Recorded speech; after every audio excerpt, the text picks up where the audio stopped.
Well, for much of England and Wales, it's a fine end to the day. Temperatures will start to drop, though, a bit as the sun sets with some clear skies. And it's actually towards the southeast where we have the clearest skies that we're going to see the lowest temperatures. Further north and west with the cloud, the rain feeding its way, and even some blustery winds. Temperatures not dropping especially low here. So a mild night towards the north and west, but in the southeast, temperatures could drop low single figures. I don't think there'll be much, if any, frost around. And then tomorrow, a bit of a north-south split. Northern areas staying pretty cloudy. There'll be further rain at times. Could be quite heavy, especially across western parts of Scotland. Here's some relatively high rainfall totals building up, especially as we go through into the afternoon as that rain kind of peps up a little bit. Further south and east, though, lots of fine sunny weather on offer and temperatures, well, similar to today. So again, high teens for some of us. Bye-bye. I'm Christopher Hope. From pop stars to politicians, I'll interview anybody in a pub who's got a political opinion. Join me every Friday on Spotify, Apple Podcasts, YouTube or gbnews.com, or wherever you get your podcasts. This is GB News, the People's Channel. If you want your news to be straight talking, this is a nightmare for the Conservatives again. down to earth, It's not just Nottingham where this is happening, is it? and most importantly, honest, Hard-working, middle-class taxpayers, they'll get the book thrown at them. then catch me, Martin Daubney, Monday to Friday, 3 till 6 p.m. on GB News, Britain's news channel.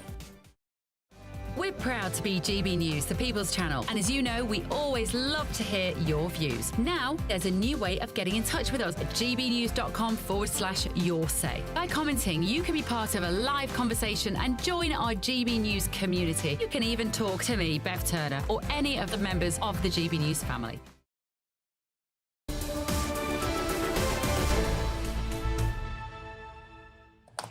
Spring statement. Who knows more about money? You know a lot more about money than the Chancellor of the Exchequer. That's for sure, Jasmine Well, it's a pretty low bar, isn't it? I think that's a very good point, actually.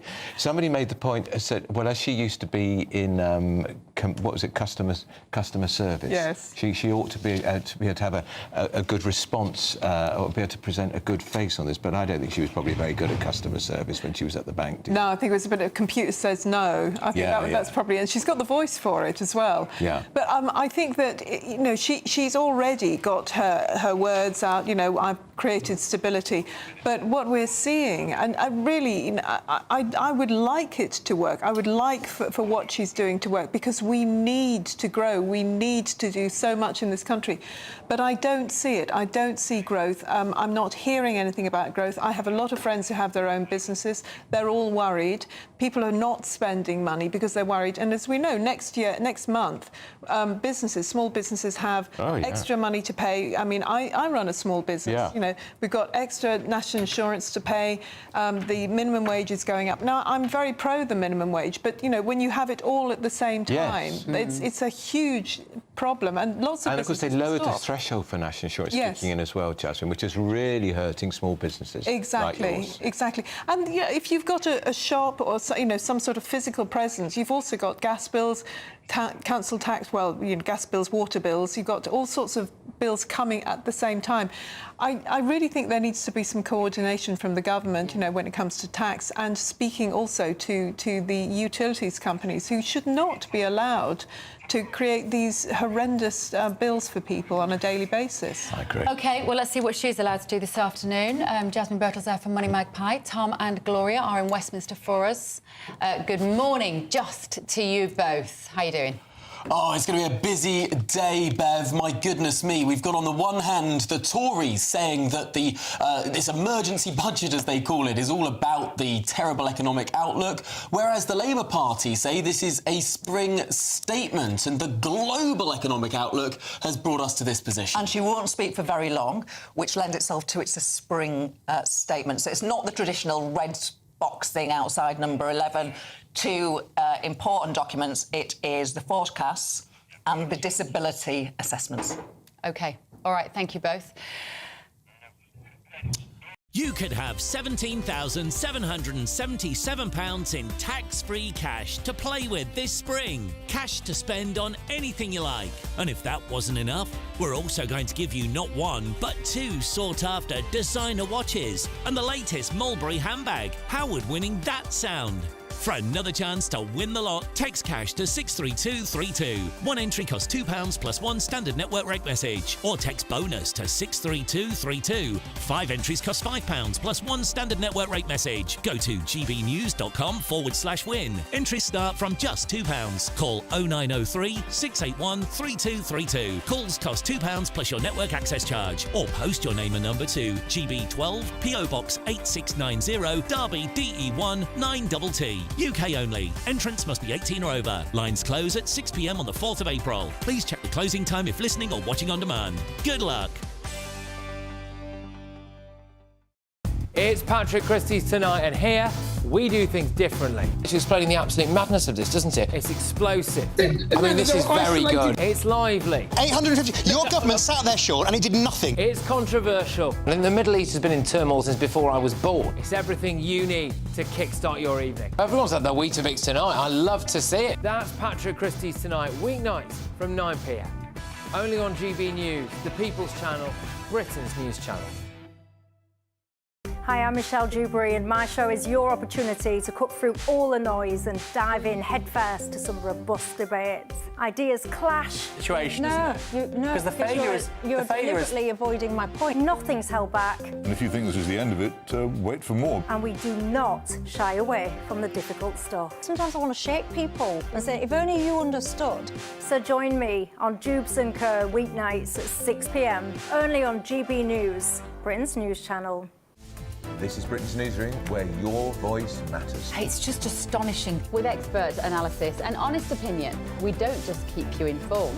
We bring you unique perspectives you won't see anywhere else. Can't argue with any of that. When the news happens, it happens here. On Britain's Newsroom, weekdays from 9:30 a.m. Only on GB News. Join me, Nana Akwe, for an informative, interactive news programme with a difference. It's fun. No, he didn't say that, though. I'm so surprised. I think there's an element of truth to that. Join me from 3 p.m. every weekend, only on GB News, Britain's news channel. If you want your news to be straight talking... This is the nightmare for the Conservatives again. Down to earth. It's not just Nottingham where this is happening, is it? And most importantly, honest. Hard-working, middle-class taxpayers, they'll get the book thrown at them. Then catch me, Martin Daubney, Monday to Friday, 3 till 6 p.m. on GB News, Britain's news channel. They will argue that these cuts to welfare don't go far enough and should go further. It's all about where these cuts fall. Of course, there are people who are richly deserving of disability benefits in this country.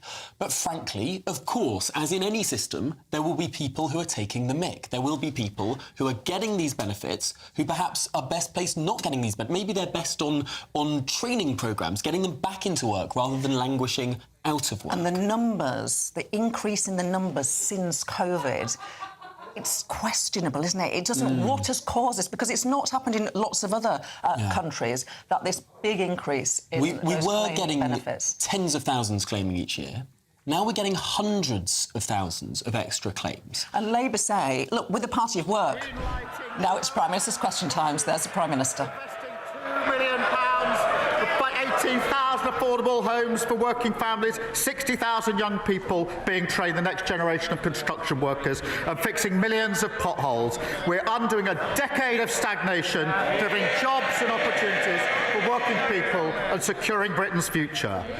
Mr. Speaker, tomorrow I'll meet President Macron in Paris to discuss further our efforts to secure a lasting peace in Ukraine. And may I welcome the delegation from Bring Back Kids Initiative to the gallery. The abduction of Ukrainian children is grotesque. And the UK will play our full part to bring them home. It's a stark reminder that any peace settlement must see Russia held accountable for their deplorable actions. Mr. Speaker, this morning I had meetings with minister colleagues and others. In addition to my duties in this House, I shall have further such meetings later today. John Slinger.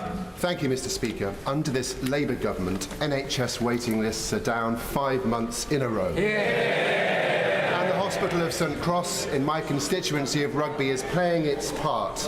But many of my constituents remain concerned about the long waits in A&E that they're experiencing, that we inherited from the Conservatives, especially those who have to travel to the General Hospital in Coventry. So will the Prime Minister set out how our Prime plan for change to bring the NHS back into the heart of government will help us to support the front line, deliver better emergency care closer to the community that our constituents have long called for. Mr. Speaker, our plan for change already cut NHS waiting lists by almost 200,000. That's 5 months in a row during the winter months. The local trust waiting lists in his area are down 93%, and he's doing a great job for his community. We've already delivered 2 million extra appointments that we promised because of the record investment in the budget. The party opposite can't have it both ways. If they welcome NHS investment, they can't criticise raising the money to pay for it. Leader of the opposition, Kemi Beardall. Mr. Speaker, in 30 minutes, we will hear the Chancellor's emergency budget. Even the Home Secretary's husband calls it an emergency budget. As she scrambles to fix the mess she made last October.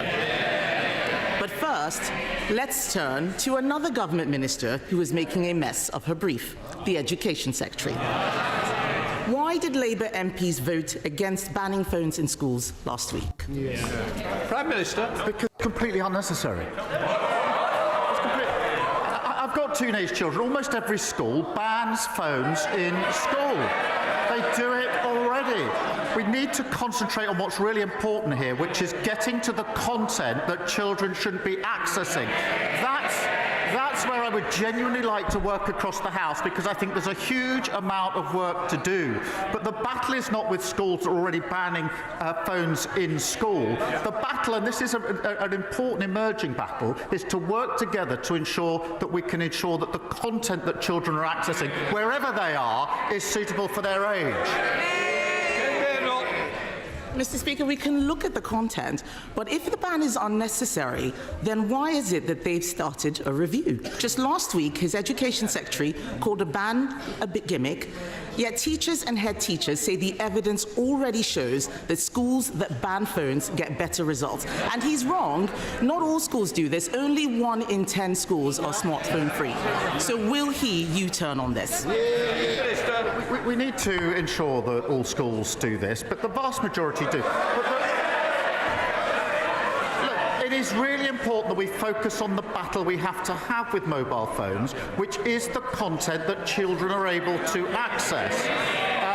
And we need to ensure that that is controlled wherever they are. So it's a question of having the right battle on the right issue, not wasting time on something where almost all schools are already banning mobile phones.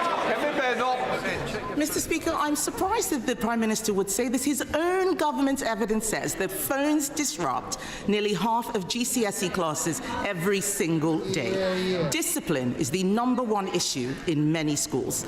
Under the Conservatives, schools became twice as likely to be good or outstanding after going through our behaviour programme. So why did the Education Secretary abolish that programme?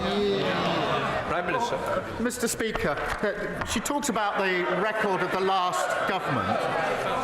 Under their watch, a third of children started school without appropriate level development, and that is not being able to use a knife and fork. A quarter left primary school without the required standard of reading, writing and maths, and 1 in 5 was regularly absent. That's why we're pushing up standards, more information from Ofsted, transparency for parents, more interventions where schools need it. Mr. Speaker, he's not answering the question about discipline in schools because he doesn't care about discipline in schools. Everything he does is ideological, and his decisions are costing schools so much. The national insurance hike means every state school in the country has to pay more for teachers. The Education Secretary promised to compensate schools in full for the jobs tax. Why hasn't it happened? Prime Minister. Mr. Speaker, it was Labour that introduced academies. We pushed up standards. And this is not ideological. I'm a parent of 2 teenage children, both of whom go to a state school. So I'm vested in this, and it matters hugely to me. Nothing ideological about it. That is why we're driving up standards, as we always have done. Mr. Speaker, he didn't answer the question about compensating schools for the jobs tax. That is costing schools a lot of money. The CEO of the United Learning Group says the grant that they gave is 20% short. Some schools will face shortfalls of up to 35%. Can he guarantee that no teacher will lose their job as a result of his jobs tax? Mr. Speaker, this government at the budget put a record amount into our schools, just as we put a record amount into our NHS and into our public services. We were utterly failed under the last government. But yet again, she wants all the benefits, the NHS, but she can't say how she's going to pay for it. That's what got us into the mess in the first place. Mr. Speaker, the whole House will have heard that he could not guarantee that teachers' jobs are safe. Not only is he taxing schools, he's also lowering standards. He talks about our record. I'll tell him what our record was. Under the Conservatives, English schools shot up the international league tables, while schools in Labour-run Wales, standards fell. Academy freedoms led to the biggest improvement of standards in a generation, but the Education Secretary is attacking them with her reforms. Can the Prime Minister point to any evidence at all, that these discredited academy reforms will improve school standards? Prime Minister. Yes, take the example of schools going into academies. The vast majority of schools are already academies. Therefore, we need to think again about what we do about failing schools that are already academies. We need to go on to the next chapter. And they never take the big decisions, and that's why we ended up their record. Open borders, which she was the cheerleader for, a crashed economy, mortgages through the roof, the NHS on its knees, hollowed out armed forces, and what have we got already under this government? 2 million extra NHS appointments, 750 breakfast clubs, including one in her constituency, record numbers of people being returned who shouldn't be here, a fully funded increase in defence spending. That's the difference a Labour government makes. Thank you, Mr. Speaker. I recently visited Harlow College and saw the work they were doing, training the bricklayers and electricians of the future. Would the Prime Minister agree with me that the work that FE colleges like Harlow College do is vital for the house building that we need for future generations? And what will his government do to support Harlow's next generation? He's a great champion for his constituents. We are investing £600 million to train up to 60,000 more skilled house builders so we can support the next generation and deliver 1.5 million new homes. We're creating technical excellence colleges and investing in Stansted Airport, creating 5,000 jobs nearby, which will create more opportunities for young people in Harlow. Leader of Liberal Democrats, David. Thank you, Mr. Speaker. The British drama Adolescence has shone a much-needed spotlight on the enormous damage being done by social media to the minds of many of our young people, especially teenage boys. Yeah. We've argued social media giants should be much more toughly regulated and pay more tax so we can defend our young people from this harm. But we've had disturbing reports that the government is considering scrapping the digital services tax and watering down Britain's online safety legislation to appease President Trump and his co-president, Elon Musk. So will the Prime Minister today categorically rule out both of these things and make it clear that he will guarantee that British laws on tax and social media will be written in this House and not the White House? Well, yes, of course, as he well knows. On the point he makes about online safety, it is important. There are new measures coming in the next few months which are very important under the Act, and we need to see whether we can go further on this issue, because there are concerns as to whether they go far enough. But will the laws be made in this place? Of course they will.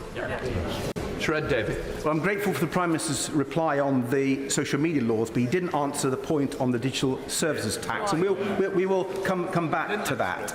But moving on, Mr. Speaker, after President Trump's national security advisor accidentally added a journalist to a group chat that was discussing military action in Yemen, and given, I think, all the concerns that we share about President Trump's relationship with Vladimir Putin and J.D. Vance's insulting disdain for Britain and our armed forces, will the Prime Minister make it clear that he will order an urgent review into the security of the intelligence that we share with the United States.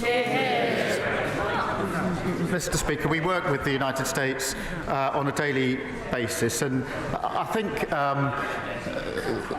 the honourable gentleman would like to think of himself as sort of reasonable and, when he's not jumping in Windermere, quite serious. But unpicking our relations with the US on defence and security is neither responsible nor serious. Thank you, Mr. Speaker.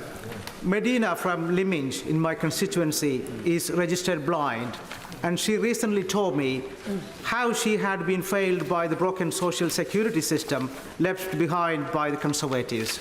She faced great difficulties in getting support from access to work, which is essential across my Ashford constituency, and was not helped to find paid employment.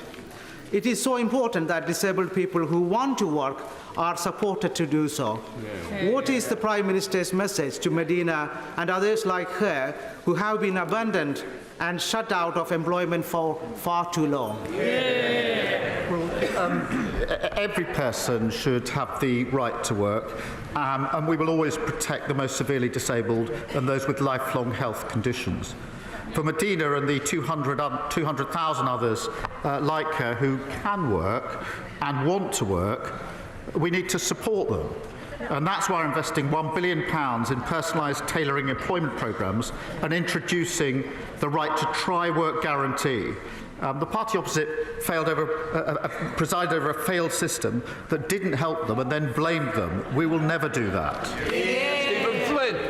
Mr. Speaker, those who know me well know that I don't talk of this often, but for half of my adult life I was physically disabled. Indeed, when I first walked through the doors of this here chamber, I did so with a crutch in my right arm to support my body weight. I know how it feels. Right now in Scotland, some 55% of children living in poverty have a member of their household who is a disabled person. So can the Prime Minister explain to me, actually no, can the Prime Minister explain to those children how the Labour Party making mum and dad poorer will lift them out of poverty? Well, I'm grateful to him for sharing his personal experience on this and his right to do so. My family has had living with disability for many years as well, so I do understand the human element of this. We do need to give support to those that need it. We do need to help those who want to work into work, and we need to be clear that those who can work should work. In England, we inherited a failed system that couldn't be defended, but it's also failing in Scotland. 84,000 young Scots, he focuses on young people, that's 15% of young Scots not in employment, education or training. That is terrible. Almost 300,000 Scots economically inactive due to temporary or long-term illness. Now what we're doing is taking the steps to help people into work, £1 billion of employment support. They have record funding under the government, under the budget. What are they going to do to help the young Scots who are being failed by their government? And the Ranger. Thank you, Mr. Speaker. The Wrexham and Flintshire Investment Zone is one of the flagship examples of how when this government talks about kick-starting economic growth, it means it.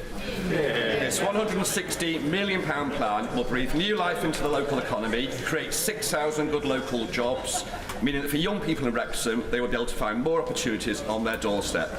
Will the Prime Minister join with me in welcoming this important development for North Wales and the potential it unlocks? Yeah. Well, it is really important that we unleash the economic potential of North Wales, including kick-starting the investment zone, backed by major businesses, Mr. Speaker, like Airbus and JCB, to leverage £1 billion of private investment, investing £975 million to benefit aerospace workers at Broughton, where I met the fantastic young workers there, and securing £1 billion investment in Shotton Mill, securing 300 jobs on D-side. And we put a record amount of money into the Welsh Government at the budget, a budget decision which was opposed by Plaid. Sir Julian Lewis, Club. Question number 3, Mr. Speaker. Prime Minister. The Right Honourable Member asks about shale gas. There are very real economic and environmental consequences to fracking, and communities have clearly said no. Sir Julian. I'm sorry, but that answer had nothing to do with my question, which was to ask why the government are ordering the permanent sealing of Britain's only 2 shale gas wells. The government is perfectly entitled on environmental grounds to not exploit such wells in normal conditions. But does he not recognise that in a desperate situation such as an international conflict where other sources of power were cut off from us, taking a decision now to concrete these things over so that a future government could not use them is an extremely irresponsible and reckless. He knows there are real consequences of fracking, as I've set out. But what we need to do to secure our independence and lower bills on the next generation of jobs is move at speed to renewable energy. And that's why I'm pleased there's record investment coming into renewable energy so that tyrants like Putin can't put his boot on our throat. Now, if the party opposite don't want to support that investment, they should say so. Thank you, Mr. Speaker. Would the Prime Minister join me in thanking colleagues from across the House and the excellent clerks and staff who have spent the last few months working on the Assisted Dying Bill Committee? And would he agree with me that if the law is to change on assisted dying, it's extremely important that it is implemented as soon as it is safe and practicable to do so? Can I congratulate all colleagues working on this bill and taking part in the debate? It is an important issue on which there are different views across the House and within parties. The bill is a matter for the House, but it is the government's role to ensure every piece of legislation that passes through Parliament is effective and workable. So we'll continue to work with my honourable friend as the bill sponsor to do that, in the same way, Mr. Speaker, would for every private member's bill which passes second reading. And if Parliament chooses to pass this bill, the government will implement it in a way that is safe and practicable. Bradley Thomas. Thank you, Mr. Speaker. Acorns Children's Hospice provides compassionate care to very young cancer patients and their families across Bromsgrove and the villages, yet it faces a staggering £416,000 increase in national insurance contributions as a result of choices made by this government. With no exemption for hospices and no uplift in non-capital funding, this means that the charity will have to draw from charitable donations made by the public, and this will affect frontline services. This is not right. Will the Prime Minister take this opportunity to right this wrong and exempt hospices from this tax? We are investing £100 million for adult and children's hospices to improve facilities, equipment and accommodation, as well as £26 million in funding through the Children's Hospice Grant. But their cries and moaning would have a lot more value if they started their questions with an apology for crashing the economy in the first place. Jacob Collier. Thank you, Mr. Speaker. Roads in Burton, Uttoxeter and across Staffordshire are littered with potholes. Local people are forking out thousands because of the Conservatives' neglect and incompetence. And that's despite this Labour government giving Tory Staffordshire County Council £39 million to get the job done. Does the Prime Minister agree with me that the people of Staffordshire deserve better than roads with more dimples than a Staffordshire oatcake? Prime Minister. Look, he's right, potholes are a real nuisance, and if you're using your car for work or your van and you hit a pothole, you're looking at a bill of several £100, which is unbudgeted for so many working families. That's why we're handing the West Midlands Combined Authority an additional £8.6 million to help repair their roads, part of a record £1.6 billion invested across the country. On top of that, Mr. Speaker, every council must now publish how many potholes they've filled so we can show that we're making progress and that we're delivering something that didn't happen under the last government. John Cooper. Mr. Speaker, thank you. When he was Director of Public Prosecutions, the Right Honourable Gentleman would not, I think, have sat comfortably in the cabinet of Prime Minister Cameron. But incredibly, in Scotland, we have a situation where the head of prosecutions there, the Lord Advocate, does sit in cabinet. This has been thrown into sharp focus lately with a police probe into the finances of the SNP. It's further been thrown into sharp focus because ultimately, although not personally involved, the Lord Advocate does ultimately sit at the head of the investigation into the former First Minister, Nicola Sturgeon. She faced potential criminal charges. This situation has been created by the SNP. They will not fix it. Does it sit with this House to amend this situation? Prime Minister. Well, I'm grateful to this is a really important issue, and Labour in Scotland have been clear that they'd separate this role. That's the right thing to do for the reasons that have just been articulated. It's the obvious thing to do, and that's obviously what we do in England and Wales. Now, there have been calls for a review on this since 2021, but the SNP has not acted fast on those reviews. They really do need to bring forward proposals now to deal with the problems been sitting there for a very, very long time. Thank you, Mr. Speaker. Can I join the Prime Minister in welcoming the delegation from Bring Back Kids, who are trying to return the tens of thousands of children abducted by Vladimir Putin, an act of pure evil. The Prime Minister will be aware that they've been working with the Yale University Humanitarian Lab, who were tracking thousands of those children inside Russia until recently. I say until recently because they've had their long-term funding removed. Will we consider using our existing contributions to the Partnership Fund for a Resilient Ukraine to restore that important work that they're doing, and in doing so restore the hope that those children can be returned to their anguished families? Well, I'm grateful to him for emphasising this again. Russia's abduction of Ukrainian children is sickening, and I think across the House we would all agree on that. A peace settlement in Ukraine must see Russia held to account and the children reunited with their families. And in specific reference to his question, the UK is playing our full part in international efforts, including funding the Bring Kids Back initiative through the Partnership Fund for a Resilient Ukraine. And I want to reassure the whole House we'll do everything we can to see these children returned and reintegrated as safely and as quickly as is possible. Thank you very much, Mr. Speaker. The 7-year-old adoptive daughter of my constituent Sarah suffered immense trauma in her early years. Thanks to support from the Adoption and Special Guardianship Support Fund, she's been able to access much-needed therapy that's helped her progress. But she and thousands of others don't know if they'll be able to get more help, because in just 5 days, that fund ends and ministers have repeatedly refused to confirm whether it will continue.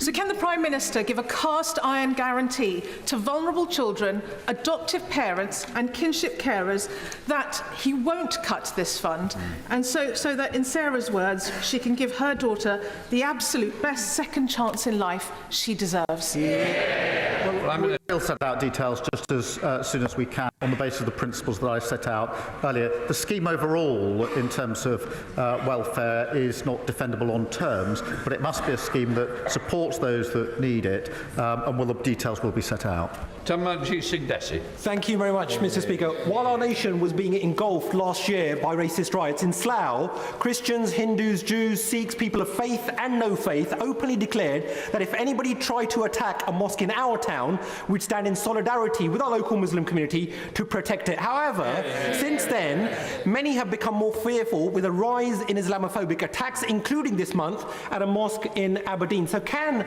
my right honourable friend, the Prime Minister, confirm to the country what steps is the government taking to tackle such hate crime and promote community cohesion so that those seeking to divide our British society are not allowed to succeed? Well, I thank him for his question. He does great work to bring our communities together, especially in Slough. Look, any form of racial or religious-based hatred is abhorrent and has no place in society. We have set aside over £50 million to protect faith communities and freedom of worship. That's the right thing to do. It's a shame that we have to do it. And our 15 million Community Recovery Fund has been supporting communities affected by the disorder last summer. Again, the right thing to do, but it's a shame that we have to do it. Sir Roger Gale. Mr. Speaker, the problems faced by Heathrow earlier in the week have highlighted again the fact that since the closure of Manston Airport in Kent, South East lacks a major diversion facility. Now, one diversion facility would not, of course, have compensated for the closure of Heathrow, a major hub airport. But would the Prime Minister agree that with the reopening of Manston planned for October 2028, there will be a significant contribution to resilience of aviation in the South East? Well, look, he's right to raise the concern about the situation in Heathrow. I think everybody is very concerned by what happened last week. There are clearly questions that need to be answered on a number of fronts in relation to what happened, and an investigation is ongoing. But I'm not going to announce particular parts of our policy and strategy here at this stage. Irene Campbell. Thank you, Mr. Speaker.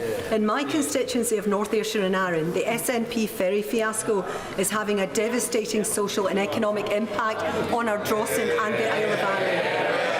As well as building a Calmac ferry that doesn't fit into the existing harbour, the Fraser of Allender Institute estimates that the disrupted ferries cost the Isle of Arran £170,000 of lost revenue per day. Does the Prime Minister agree with me that the SNP government needs to find a rapid solution to swiftly address this serious situation? I thank her for fighting SNP incompetence on behalf of her constituents. Yet again, the SNP are failing island communities. Hospital appointments are being missed and livelihoods destroyed. And Scotland has a proud history of shipbuilding and engineering. The SNP should be supporting Scottish workers and focusing on delivering for our communities. Vicky Slade. Thank you, Mr. Speaker. Camphor Magna in my constituency is proposed as a site for a new energy from waste incinerator, which will burn 260,000 tonnes of waste a year, more than the whole of Dorset's use. And I'm concerned that as we reduce our levels of waste with the brilliant new plans to recycle more, we're going to end up having to feed the monster. The area already has 95% of the capacity. So does the Prime Minister agree with me that we shouldn't allow new plants where we already have sufficient capacity, or where carbon capture is not going to be included? I hope she'll forgive me. The details of the particular incinerator she speaks of, I don't know the details. I'm not across that. But I will make sure that she gets an answer to her question in written form as soon as possible. Chris MacDonald. Thank you, Mr. Speaker. Can I commend my right honourable friend for his leadership on Ukraine, showing that the UK is once again at the forefront of protecting democratic freedoms. Does he agree with me that as our defence spending increases, we need to support our supply chain companies to increase their capability, creating good jobs and apprenticeships in places like Stockton North and across the country? And will he meet with me and our Teesside Defence and Innovation Cluster that I've established, which is helping to create that new defence capability for the UK? Prime Minister. Well, Mr. Speaker, this is a once-in-a-generation moment for security of our country and our continent. We've set out that fully funded increase in defence spending to 2.5% in 2027, the biggest sustained boost since the Cold War. But that must benefit British jobs and British businesses, and that's why I'll make sure that he gets the meeting that he wants with the relevant minister. Jerome Mayo. In October last year, the Chancellor delivered a massive tax, borrow and spend budget. Now her plans have collapsed around her ears with an emergency budget to cut that spending. So has the time now come, Mr. Speaker, for the Prime Minister to state in public that he has full confidence in the Chancellor? I have full confidence in the Chancellor. Thank you. Thank you very much, Mr. Speaker. Albion Rovers has been a football institution in Coatbridge since 1882. However, following relegation and the lack of financial support for teams leaving professional leagues, it now faces a deeply perilous situation, risking the very future of one of Scotland's oldest football clubs. Does my right honourable friend agree that clubs like Albion Rovers are integral to the fabric of our communities? And will he join me in encouraging all parties to be solution-focused on this matter and encourage football authorities to strengthen our clubs in the lower leagues to help protect their future?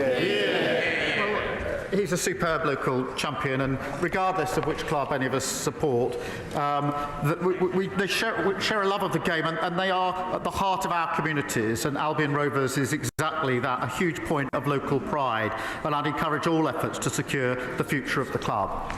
Final question, Dr. Kieran Mullen. Thank you, Mr. Speaker. We're joined in Parliament today by Katie Brett, whose 16-year-old sister Sasha was raped and stabbed to death. Aisha Hussain, whose cousin Jan, was killed by a sex offender and stored her body in a freezer. Paula Hudgell, whose adopted son Tony lost his lower legs as a result of child cruelty. And Becky and Glenn Ewins, whose daughter Violet Grace was killed by a hit-and-run driver who spent barely more time in prison than she was alive. Supporting them are Jeremy and Susan Everard, who received justice for the murder of their daughter, Sarah, but who know too many others do not. They've come together to say with one voice that it's time for us to start ensuring sentences truly deliver justice for victims and their families. Would the Prime Minister agree to meeting with them in future to hear their stories firsthand? Well, can I thank him for raising this issue? The courage of these campaigners after simply appalling cases is astounding, and I find it humbling. I'm pleased the Minister for Victims will be meeting the group, I think, today, and I look forward to meeting them in the future, because we must prioritise victims and make sure sentences punish offenders and protect the public. So thank him for raising this really important set of cases. That completes Prime Minister's questions with that front bench changeover. Well, Prime Minister's questions has now completed. Rachel Reeves, the Chancellor, will swap places with the Prime Minister in order to deliver her spring statement. We're expecting it to last around 25 minutes. The Shadow Chancellor, Mel Stride, will then respond and all the debate will begin over her measures. The question is, where will the axe fall? We know that the sums no longer add up, and the OBR says that more savings need to be found. Let's listen in. Rachel Reeves. Mr. Speaker, this Labour government was elected to bring change to our country, to provide security for working people and to deliver a decade of national renewal. That work began in July, and I am proud of what we have delivered in just 9 months.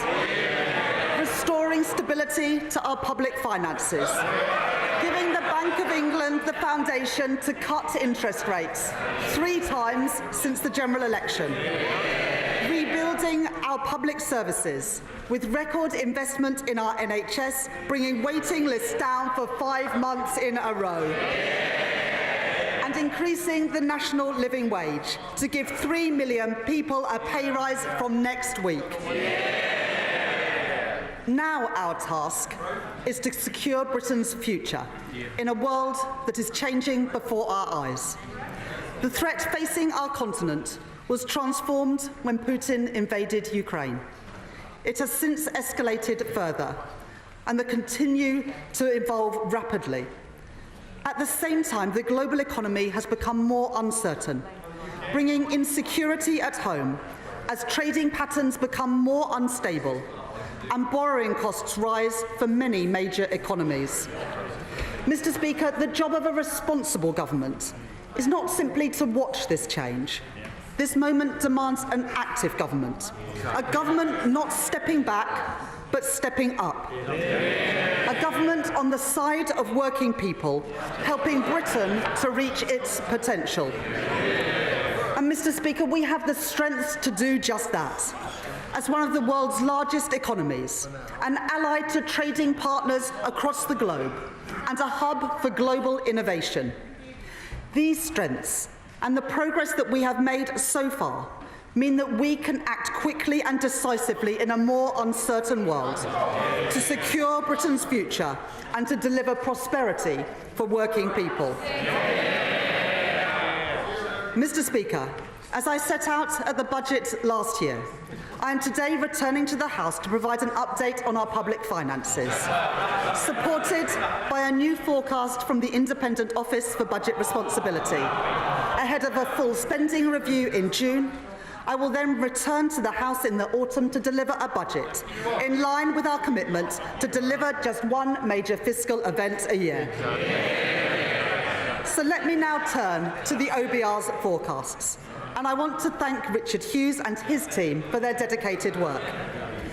The increased global uncertainty has had two consequences. First, on our public finances, and second, on our economy. I will take each in turn. In the autumn, I set out our new fiscal rules that would guide this government. These fiscal rules are non-negotiable.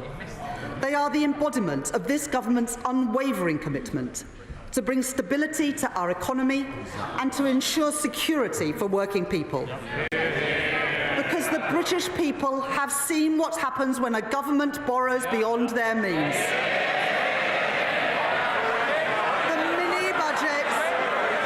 The mini-budget delivered by the party opposite resulted in higher bills, in higher rents and higher mortgages. And Mr. Speaker, it was not the wealthy who suffered most when they crushed the economy, it was ordinary working people. And they continue to feel the effects 2.5 years later of the damage that the party opposite did. Now let me be clear. There is nothing progressive, there is nothing Labour about working people paying the price for economic irresponsibility. The British people put their trust in this Labour government because they knew that I would never take risks with the public finances. That we would never do anything to put household finances in danger. And we must earn that trust every single day. The two rules that I set out at the budget were first, our stability rule, which ensures that public spending is under control, balancing the current budget by 2029-30, so that day-to-day spending is met by tax receipts. Second, our investment rule, to drive growth in the economy, ensuring that net financial debt falls by the end of the forecast period, while enabling us to invest alongside business. Turning first to the stability rule, the OBR's forecast shows that before the steps that I will take in this statement, the current budget would have been in deficit by £4.1 billion in 2029-30, having been in surplus by £9.9 billion in the autumn, as the UK, alongside our international peers like France and Germany, has seen the cost of borrowing rise during this period of heightened uncertainty in global markets. As a result of the steps that I am taking today, I can confirm that I have restored in full our headroom against the stability rule, moving from a deficit of £36.1 billion in 2025-26 and £13.4 billion in 2026-27 to a surplus of £6.0 billion in 27-28, £7.1 billion in 2028-29, and a surplus of £9.9 billion in 2029-30. That compares to the headroom left by the previous government of just £6.5 billion.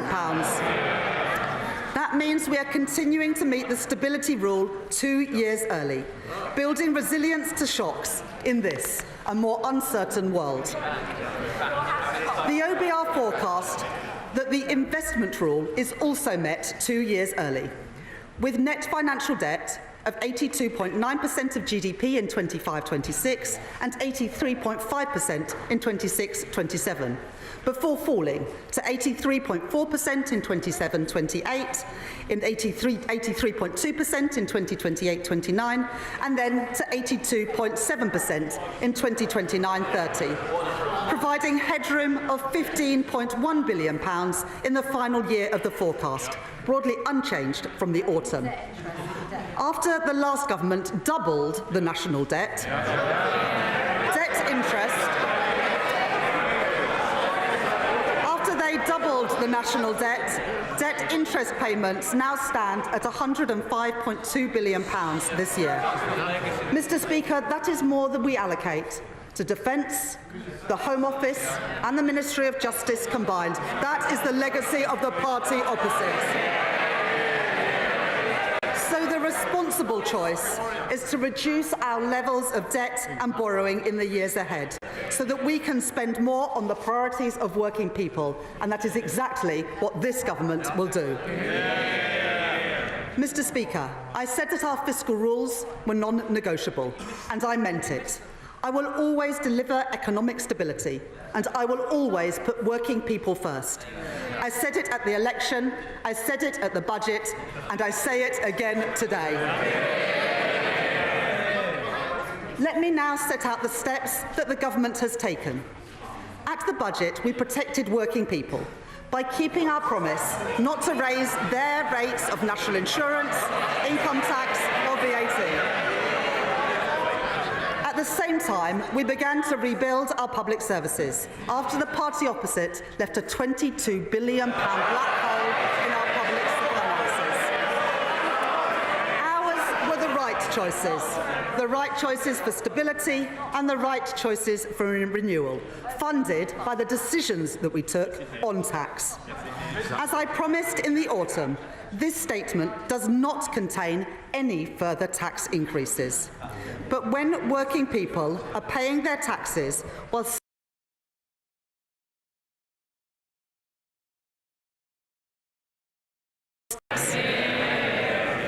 in the budget, I delivered the most ambitious package of measures that we have ever seen to cut down on tax evasion, raising £6.5 billion per year by the end of the forecast. Today, I go further, continuing our investment in cutting-edge technology, investing in the HMRC's capacity to crack down on tax avoidance, and setting out plans to increase the number of tax fraudsters charged every year by 20%. These changes raise a further £1 billion, taking the total revenue raised from reducing tax evasion under this Labour government to £7.5 billion. These figures are verified by the Office for Budget Responsibility, and I want to thank my honourable friend, the Exchequer Secretary, for his continued work in this area. Mr. Speaker, last week my right honourable friend, the Secretary of State for Work and Pensions, set out this government's plans to reform the welfare system. The Labour Party is the party of work. We believe that if you can work, you should work. But if you can't work, you should be properly supported. This government inherited a broken system. More than 1,000 people every day are qualifying for personal independence payments. 1 in 8 young people are not in employment, education or training. If we do nothing, we are writing off an entire generation. That cannot be right, and we will not stand for it. It is a waste of their potential, and it is a waste of their futures, and we will change it. As my right honourable friend said in her statement last week, the final costings would be subject to the OBR's assessment. Today, the OBR have said that they estimate that the package will save £4.8 billion in the welfare budget, reflecting their judgments on behavioural effects and wider factors. This also reflects final adjustments to the overall package, consistent with the Secretary of State's statement last week and the government's Pathways to Work Green Paper. The Universal Credit Standard Allowance will increase from £92 per week in 25-26 to £106 a week by 29-30, while the Universal Credit Health element will be cut for new claimants by around 50% and then frozen. On top of this, we are investing £1 billion to provide guaranteed, personalised employment support to help people back into work, and £400 million to support the Department for Work and Pensions and our job centres to deliver these changes effectively and fairly, taking total savings after that to the package to £3.4 billion. While spending on disability and sickness benefits will continue to rise, these plans mean that welfare spending as a share of GDP will fall between 2026 and the end of the forecast period, very different to what we inherited from the party opposite. We are reforming our welfare system, making it more sustainable, protecting the most vulnerable, and most importantly, supporting more people back into secure work, lifting them out of poverty. Mr. Speaker, at the budget, I fixed the foundations of our economy to deliver on the promise of change. That work has already begun. 2 million extra appointments in our NHS. waiting lists down. New breakfast clubs opening across England. The largest settlements in real terms for Scotland, Wales and Northern Ireland in the history of devolution. Asylum costs falling, promises made, promises kept, and every single one of them opposed by the parties opposite. At the budget, alongside providing an increase in funding for this year and next, I set the envelope for the spending review, which we will deliver in June, led by my right honourable friend, the Chief Secretary to the Treasury, to set departmental budgets until 28-29 for day-to-day spending and until 2029-30 for capital spending.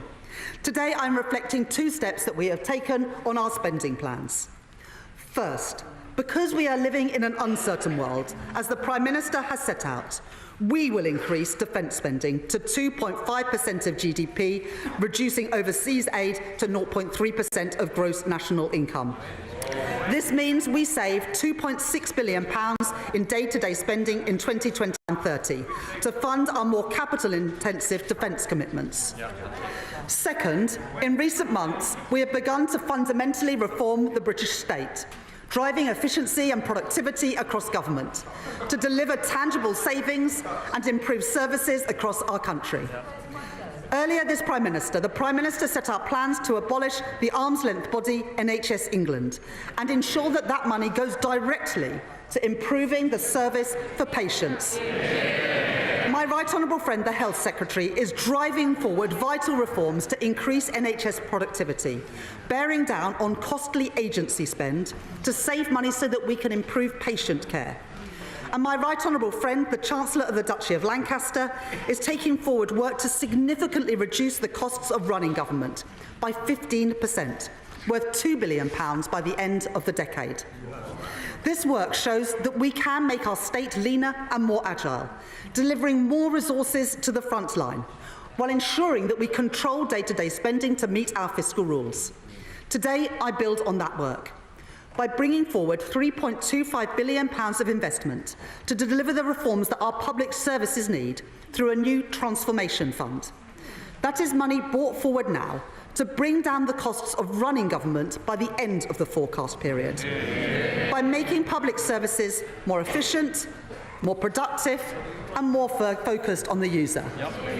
I can confirm today the first allocations from this fund, including funding for voluntary exit schemes to reduce the size of the civil service, pioneering AI tools to modernise the state, investment in technology for the Ministry of Justice to deliver probation services more effectively, and upfront investment so we can support more children into foster care to give them the best possible start in life and reduce cost pressures in the future.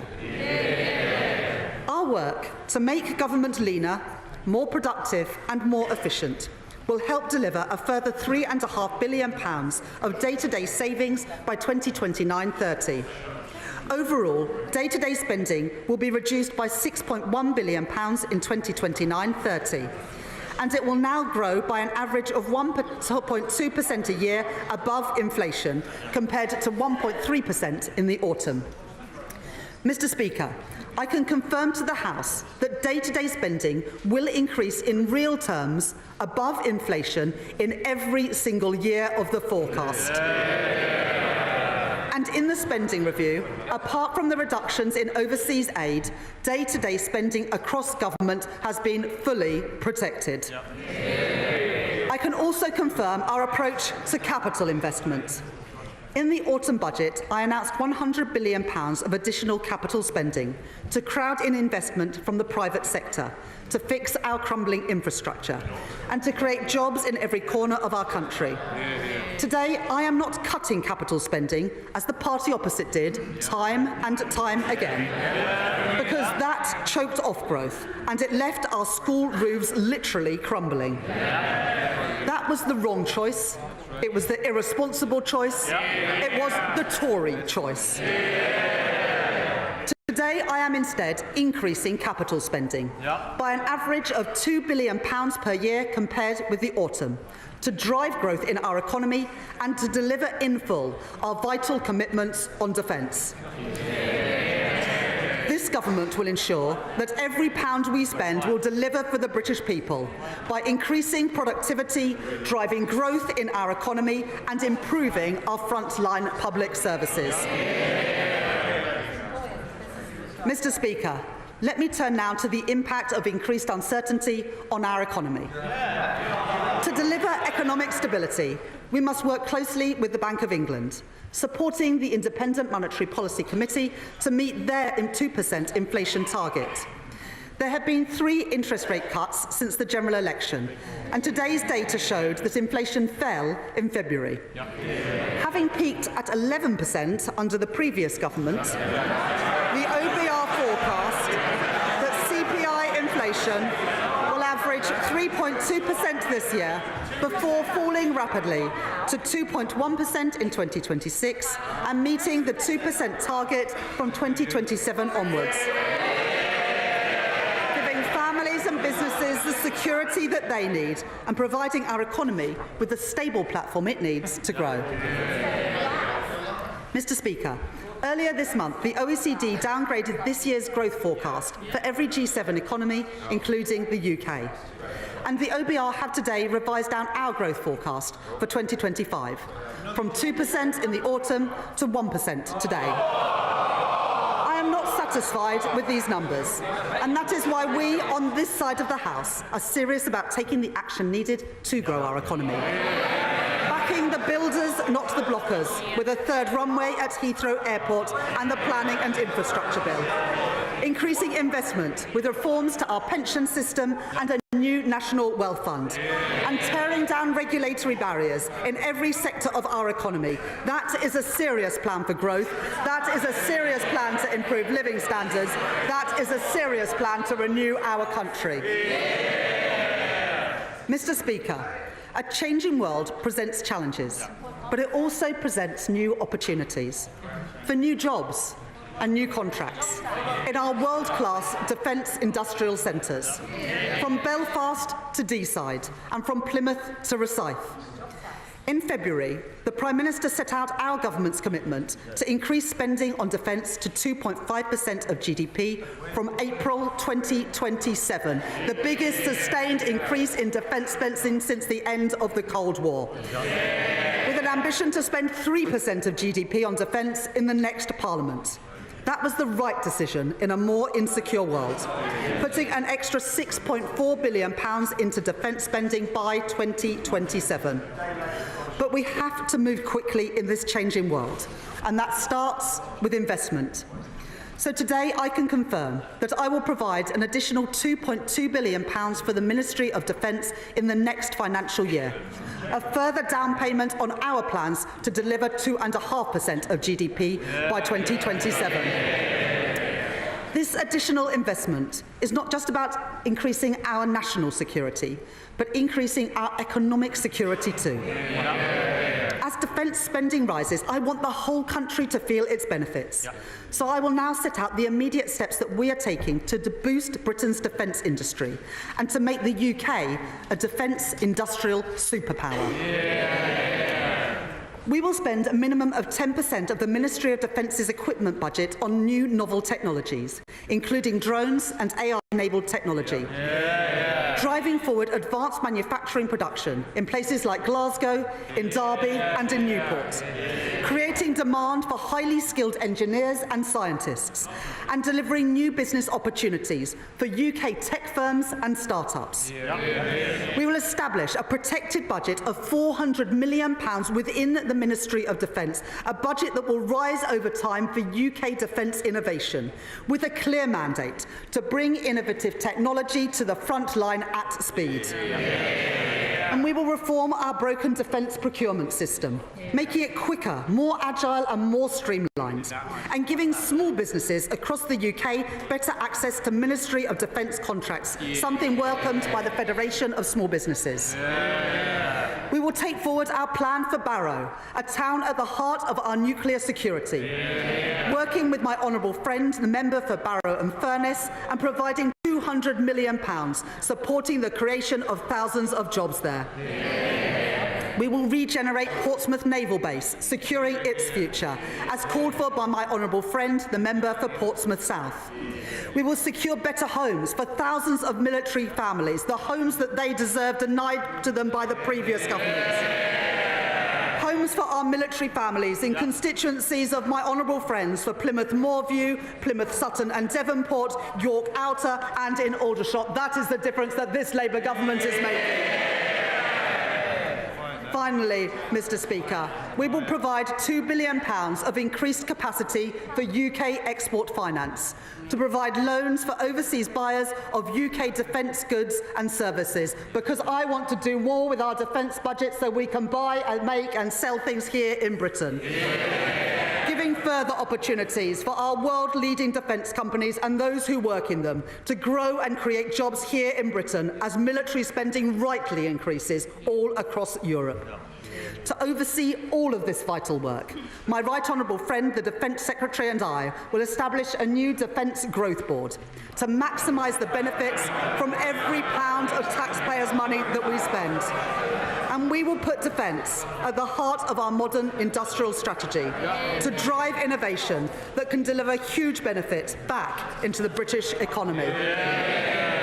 Mr Speaker, that is how we make our country a defence industrial superpower.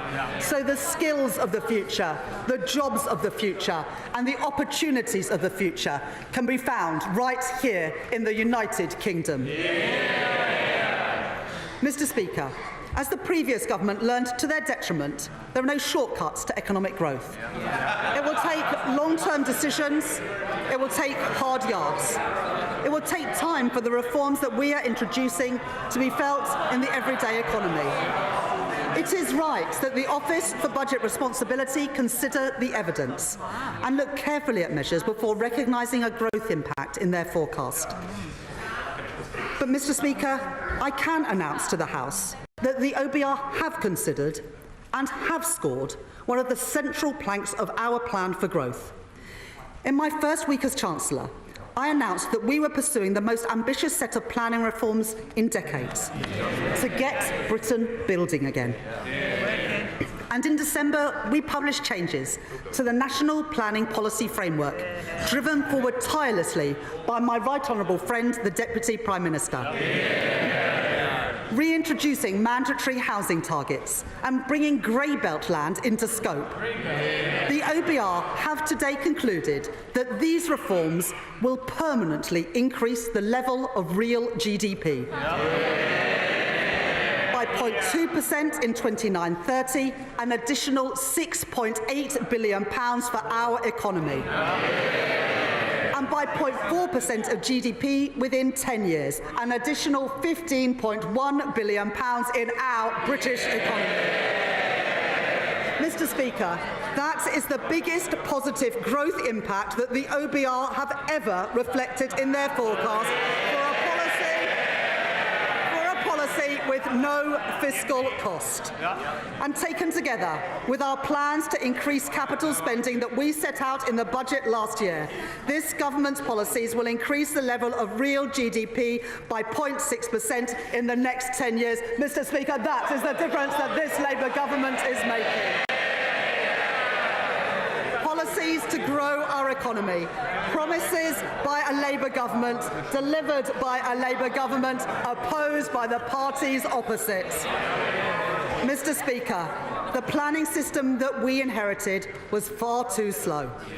The OBR have concluded that our reforms will lead to house building reaching a 40-year high. 305,000 homes a year by the end of the forecast period.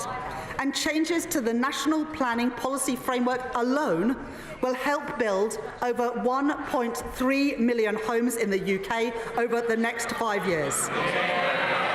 Taking us within touching distance of delivering our manifesto promise to build 1.5 million homes in England in this Parliament. Homes promised by this Labour government, homes built by this Labour government, homes opposed by the parties opposite. The impact on our economy goes further still. I said at the election that we could not simply tax and spend our way to prosperity. We need economic growth.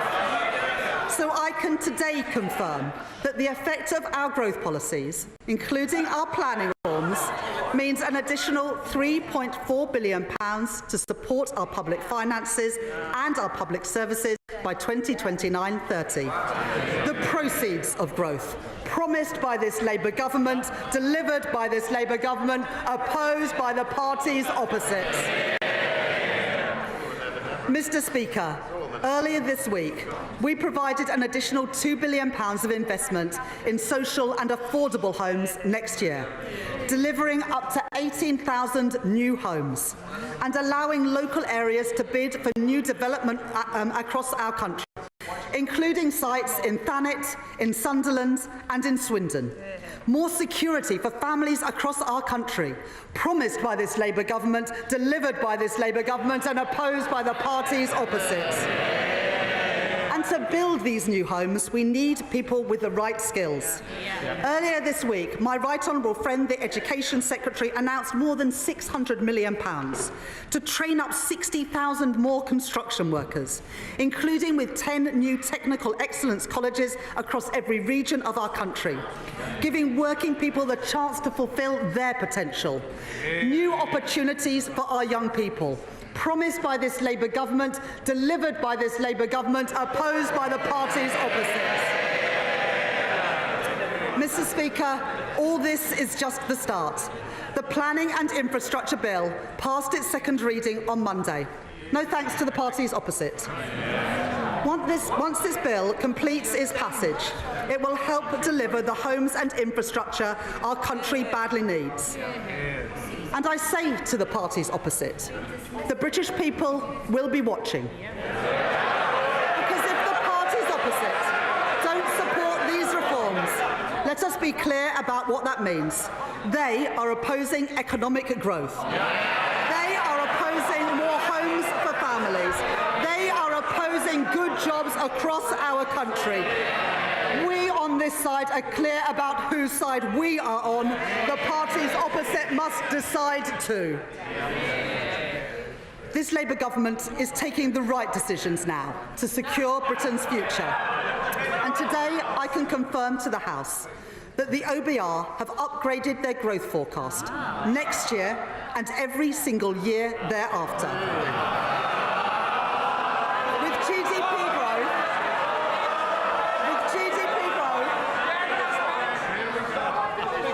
GDP growth of 1.9% in 2026, of 1.8% in 2027, 1.7% in 2028, and 1.8% in 2029.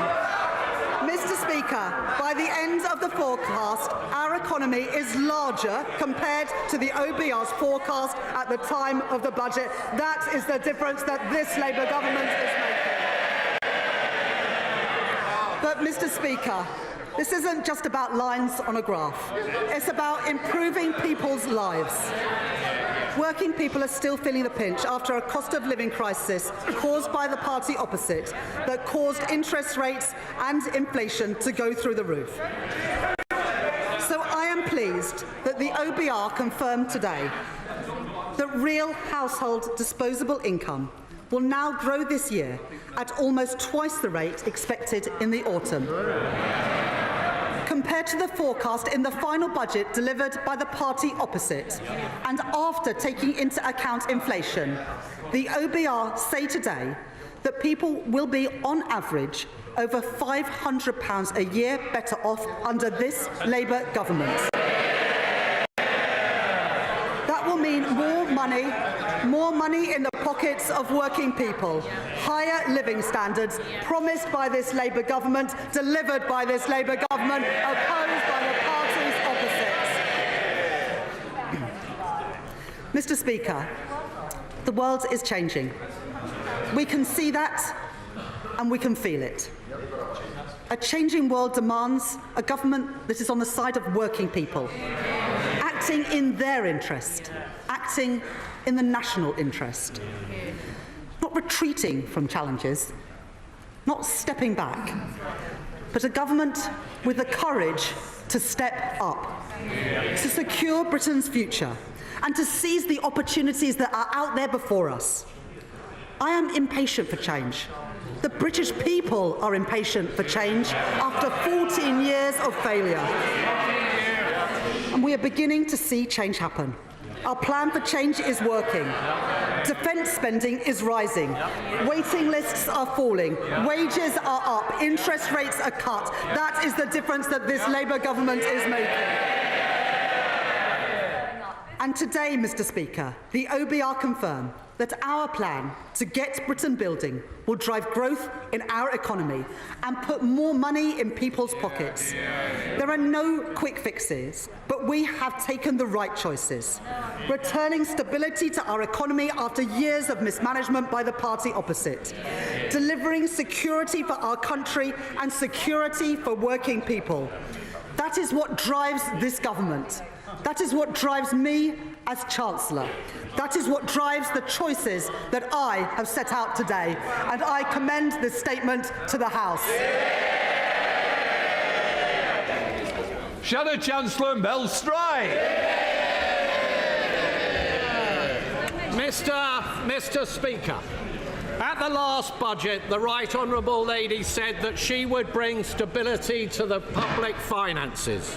Stability to the public finances. But this statement, more appropriately referred to as an emergency budget, has brought her to a cold, hard...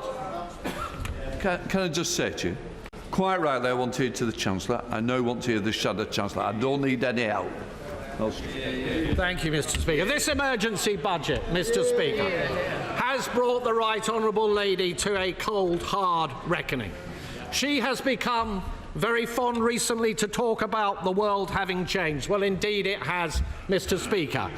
This country was growing at the fastest rate in the G7 only about a year ago. And just as the OECD and the Bank of England and other forecasters, and now we learn today, the OBR have stated, growth has been halved in this year, cut in two as a consequence of the decisions and the choices that the Right Honourable Lady made on her watch. Inflation, which was down to 2%, bang on target on the very day of the last general election under a Conservative government. We are now told this year will be running at twice the level as was forecast under ourselves in 2024. This is going to mean prices bearing down on households and on businesses right across the country because of her choices. And the OBR also says, Mr. Speaker, that unemployment will be rising this year and next year and the year after. And in fact, across the forecast period, it will not decline at all. So much for the Right Honourable Lady's back-to-work plans. And we have already seen, Mr. Speaker, what it means when it comes to controlling borrowing under this Chancellor. And yes, she has come forward now with a plan to squeeze spending later on in the forecast period. And she has, of course, told the OBR that these are the elements of spending restraint to which she will stick. But what do the markets think? And could I ask the Right Honourable Lady, given her track record, given the fact that she has failed to control spending and borrowing to date, what does she think the markets are going to make of her latest promises? But the Right Honourable Lady, Mr. Speaker, says, of course, that none of this is her fault. It is the war in Ukraine. It is President Trump. It is tariffs. It is President Putin. It is the Conservatives. It is her legacy. It is anybody but her. Well, what the British people know, Mr. Speaker, is that this is a consequence of her choices. The architect of her own misfortune. It was the Right Honourable Lady, Mr. Speaker, who talked down the economy, so that business surveys and confidence crashed through the floor. It was the Right Honourable Lady who confected the £22 billion black hole. a smokescreen that was only ever there in order to cover up for the fact that she and the Prime Minister reneged on their promises to the British people during the last general election. And a black hole that the OBR themselves, ironically at the government's behest, have said they will not legitimise. She chose to be reckless with a sliver of headroom against her fiddled targets. She borrowed and spent and taxed like it was the 1970s. Little wonder, Mr. Speaker, that the Chancellor has tanked the economy. Little wonder we have an emergency budget, all because of her choices. Now, the Chancellor likes to tour the television studios and tell everybody they should be thankful that she will not be ramping up taxes in this emergency budget as she did before. But that will be cold comfort to the millions up and down the country waiting in fear and trepidation for the start of the new tax year. Buckling under the burden of tax that will be rising to the highest tax burden on her watch in the history of our country. And so could I ask the Right Honourable Lady if, when she replies in a moment, she will give that much-needed reassurance, particularly to businesses, that she will not be ramping up taxes still further in the autumn. Even a basic economist, Mr. Speaker, knows that if you tax something, you get less of it. You don't need to have worked at the Bank of England for 10 years, Mr. Speaker, to know that. So what did the Chancellor tax? She taxed jobs and wealth creation. She's destroyed livelihoods, businesses clobbered, big and small companies, the backbone of our economy. Enterprise crushed on the altar of her ineptitude. The CIPD telling us a third of those businesses affected will shed labour. Morrison's losing 200 jobs, Tesco 400. Sainsbury's, 3,000 jobs lost. No wonder the Federation of Small Business say that outside of the pandemic, business confidence has been left at its lowest level on record. But it's not just businesses, Mr. Speaker. It's charities, it's GPs, it's pharmacists, it's those who transport children who have special educational needs, and it is hospices caring for the sick and the dying. In this House, Mr. Speaker, the Labour Party had the opportunity yesterday and last week to stop that, but they voted our amendments down. And we will never let their constituents forget it. Mr. Speaker, if you ramp up taxes, if you ramp up borrowing and spending without any commensurate improvement in productivity, it leads to growing inflation. And inflation has been increasing on this government's watch. It means that interest rates stay higher for longer. The Chancellor just now trumpeted the fact that there had been 3 interest rate cuts since the Labour Party came to office. She knows full well there should have been more than that had she managed. She knows full well. She knows full well. She knows full well, Mr. Speaker. She knows full well that interest rates are higher for longer because of the choices that she took. And this has led, Mr. Speaker, to servicing costs for our national debt, which is running at twice the defence budget. And today we have learned from the OBR that debt interest is to increase still further. None of this money, Mr. Speaker, is going to be spent on public services. It will be going down the drain. Mr. Speaker, the real black hole, Mr. Speaker, the real black hole is not the one the Chancellor invented, it is the one the Chancellor created. It's not a central problem, Mr. Speaker, the fact that this Chancellor is a gambler. Even with her fiddled fiscal targets, she left way too little headroom. Way too little headroom. And it's not the truth that whilst the Right Honourable Lady said at the last budget that that was a once-in-a-Parliament reset, she rolled the dice on a wafer-thin margin, and she lost. Reckless with her fingers crossed. She fiddled the targets and she missed them.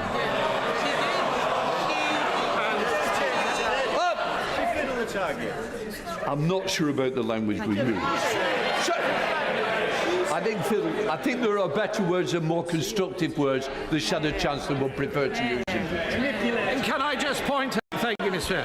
Can I just point out that all of her fiscal headroom disappeared, not just some of it. In fact, she went underwater to the tune of £4.1 billion. Mr. Speaker, reeling from one fiscal event to the next is not a way to run the public finances. And breaking your fiscal rules to the extent that the Right Honourable Lady has in just 6 months is a public humiliation. Mr. Speaker, can I briefly focus on defence spending? We on this side of the House welcome the fact that, as we press the government to do, they will reach 2.5% of GDP by 2027. And we note the stepping stone along the way that the Right Honourable Lady has just announced. But we should go further than that. The 3% target should be brought forward to this Parliament. So can I ask the Right Honourable Lady, given the geopolitical tensions that she has raised, what provision has she made in her headroom, in her fiscal plans, for increasing defence spending more quickly in this Parliament if that proves necessary? And could I ask her, would she scrap the absurd Chagos deal and put that money behind our armed forces? Mr. Speaker, the economy is in a perilous state. But there was a different way. There were different choices on taxing and spending and borrowing, and on productivity and on welfare. And let me just say a few words on welfare. It was the privilege of my life, Mr. Speaker, to have served as the Secretary of State for Work and Pensions. And when it came to welfare reform, with that privilege came a deep responsibility. The responsibility for welfare reform to be properly thought through with a very clear plan. So I know they don't like it because it's an alien idea, Mr. Speaker, to the party opposite. So that we can be fair to the taxpayer, but equally fair to the many people up and down our country, some of whom are highly vulnerable. This was an approach on our watch that led to £5 billion of savings across the forecast period and 450,000 fewer people going on to long-term sickness and disability benefits as a direct consequence. And we would have gone further, much further, and we set out a clear plan. We set out a clear plan in our manifesto to do exactly that. But the party opposite rushed their changes. They had no plan. There was not a single mention of PIP, personal independence payments, in the Labour Party manifesto. When they got into office, they pussyfooted around and dithered. Why? Because it's deeply divisive within their rank and file. And then suddenly, when the Chancellor decided that she had run out of money, out the word went to find some savings in welfare, to scrabble around, to yank every lever possible. And the spectacle, frankly, Mr. Speaker, of what the OBR has said about the changes that were only announced last week by the Secretary of State for Work and Pensions is simply shambolic. Yeah. We have gone from incompetence, Mr. Speaker, to chaos. Yeah. There have been more changes in this policy than there were at the last minute to the profile of the Right Honourable Lady on LinkedIn. The result is the worst of all worlds, a wholly inadequate level of savings on welfare, with welfare costs still spiralling ever higher, and changes that were likely to harm many vulnerable people. So could I ask the Right Honourable Lady, when the Secretary of State for Work and Pensions came to the House last week with these changes, she did not provide an impact assessment. Was this because the OBR had not signed off the numbers? Was it because the department did not have enough time to produce one? Or was it only provided today, as many of us suspect, because this was thought to be a good time to bury bad news? Mr. Speaker, the forecast for growth is down, for borrowing costs is up, for inflation is up, and business confidence has been smashed in a million pieces. This Chancellor constantly trying to blame forces beyond her control. The right response is not to duck responsibility, but to build a resilient economy. The Right Honourable Lady would have us believe that that is what she is doing. But how can we believe this Chancellor? How can we trust this Chancellor? She is the Chancellor who said she would not increase borrowing, but she did. She said she wouldn't change her fiscal rules, but she did. She said she wouldn't put up national insurance, but she did. She said she wouldn't cut winter fuel payment, but she did. She said she wouldn't tax farmers, but she did. And she said she would not move to more than one fiscal event a year, and she just has. And now we are all paying the price of her broken promises. Today's numbers confirm it. We are poorer and we are weaker. To govern, Mr. Speaker, is to choose. And this Chancellor has made all the wrong choices. Chancellor Exchequer. Okay, well, I know that the Chancellor hasn't been in this role, Sarah Chancellor hasn't been in this role for very long, but I mean, at least he's not misquoting Shakespeare today. If this was a budget, then it would be the Leader of the Opposition responding. Now, I'm glad that she's still in her place. I know that she'll want to get back to her office for a lunchtime steak soon. But the Right Honourable Gentleman, he talks about budgets. Let me remind the party opposite that the only emergency budget we have seen in recent years was in response to the party's disastrous mini-budget. A mini-budget that crushed the economy, sent mortgage bills spiralling and left a £22 billion black hole in our nation's finances. Now, they might have forgotten about the damage that they did to our country, but the British people never will. But as always, the Shadow Chancellor talked a lot, but he didn't offer a single alternative. He says he opposes our tax rises, but he can't tell us whether he would cut the NHS to reverse them. He says he wants economic growth, but they abstained on the very planning reforms that the OBR have said will kickstart growth. Now, Mr. Speaker, you don't change the country by abstaining, by sitting on the fence. You change the country by leading, by taking action, and that is what this government are doing. And Mr. Speaker, he says he wants businesses to trade, but he doesn't want us to talk to the second largest economy in the world, or indeed our biggest trading partners in the European Union. He simply isn't serious. 4 months into the job and he's got no clue. He wants to talk about growth, but he doesn't say anything about the fact that the OBR has upgraded growth next year and every single year after. He talks about pensioners, but he forgets that it's his party to scrap the triple lock, which we are protecting and which will mean the state pension rising next month by over £400.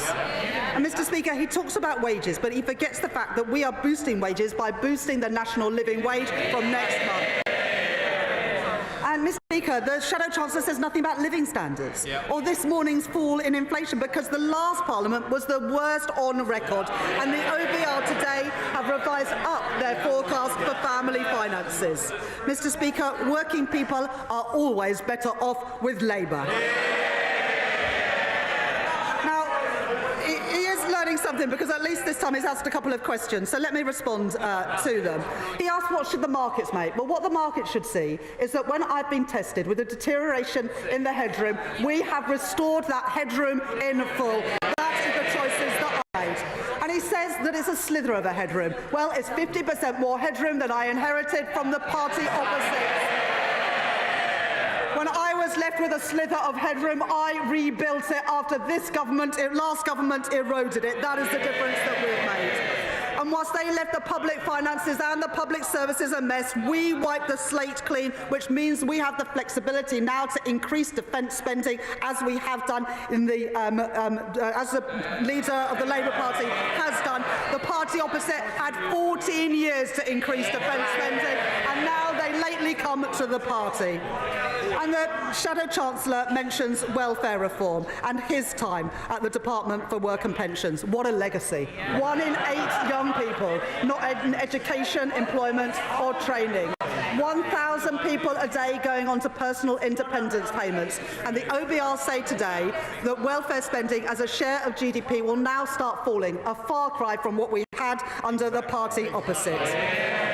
And, Mr. Speaker, the Shadow Chancellor speaks about employment. Well, the OBR say that employment will increase, that wages will increase and that living standards will increase. What a change after 14 years of the Conservative Party. Well, the world is changing, and no one can be in any doubt about it. But the Conservative Party are stuck in the past, divided, out of touch and carping from the sidelines. They have no plan to kickstart growth, no plan to fix our public services, no plan to keep our country safe. The only plan for change they are working on is to change their party leader, and you can't blame them for that.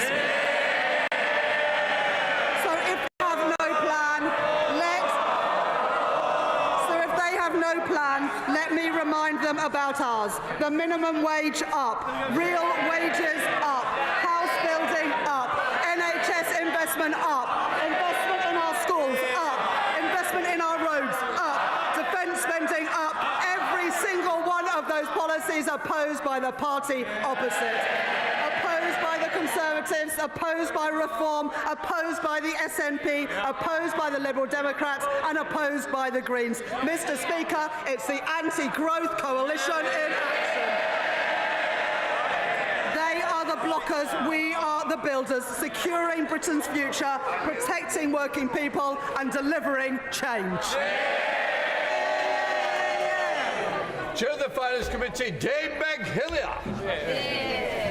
Thank you, Mr. Speaker. Mr. Speaker, my right honourable friend inherited a very... The Chancellor had a difficult start because she had to concede that she had to halve the growth forecast. That was what the Office of Budget Responsibility reported today, and this is the point of her spring statement. But she said that because of the measures that she has taken today, that growth will get better, she will get Britain building again, and crucially, that you, all of us, will feel better off.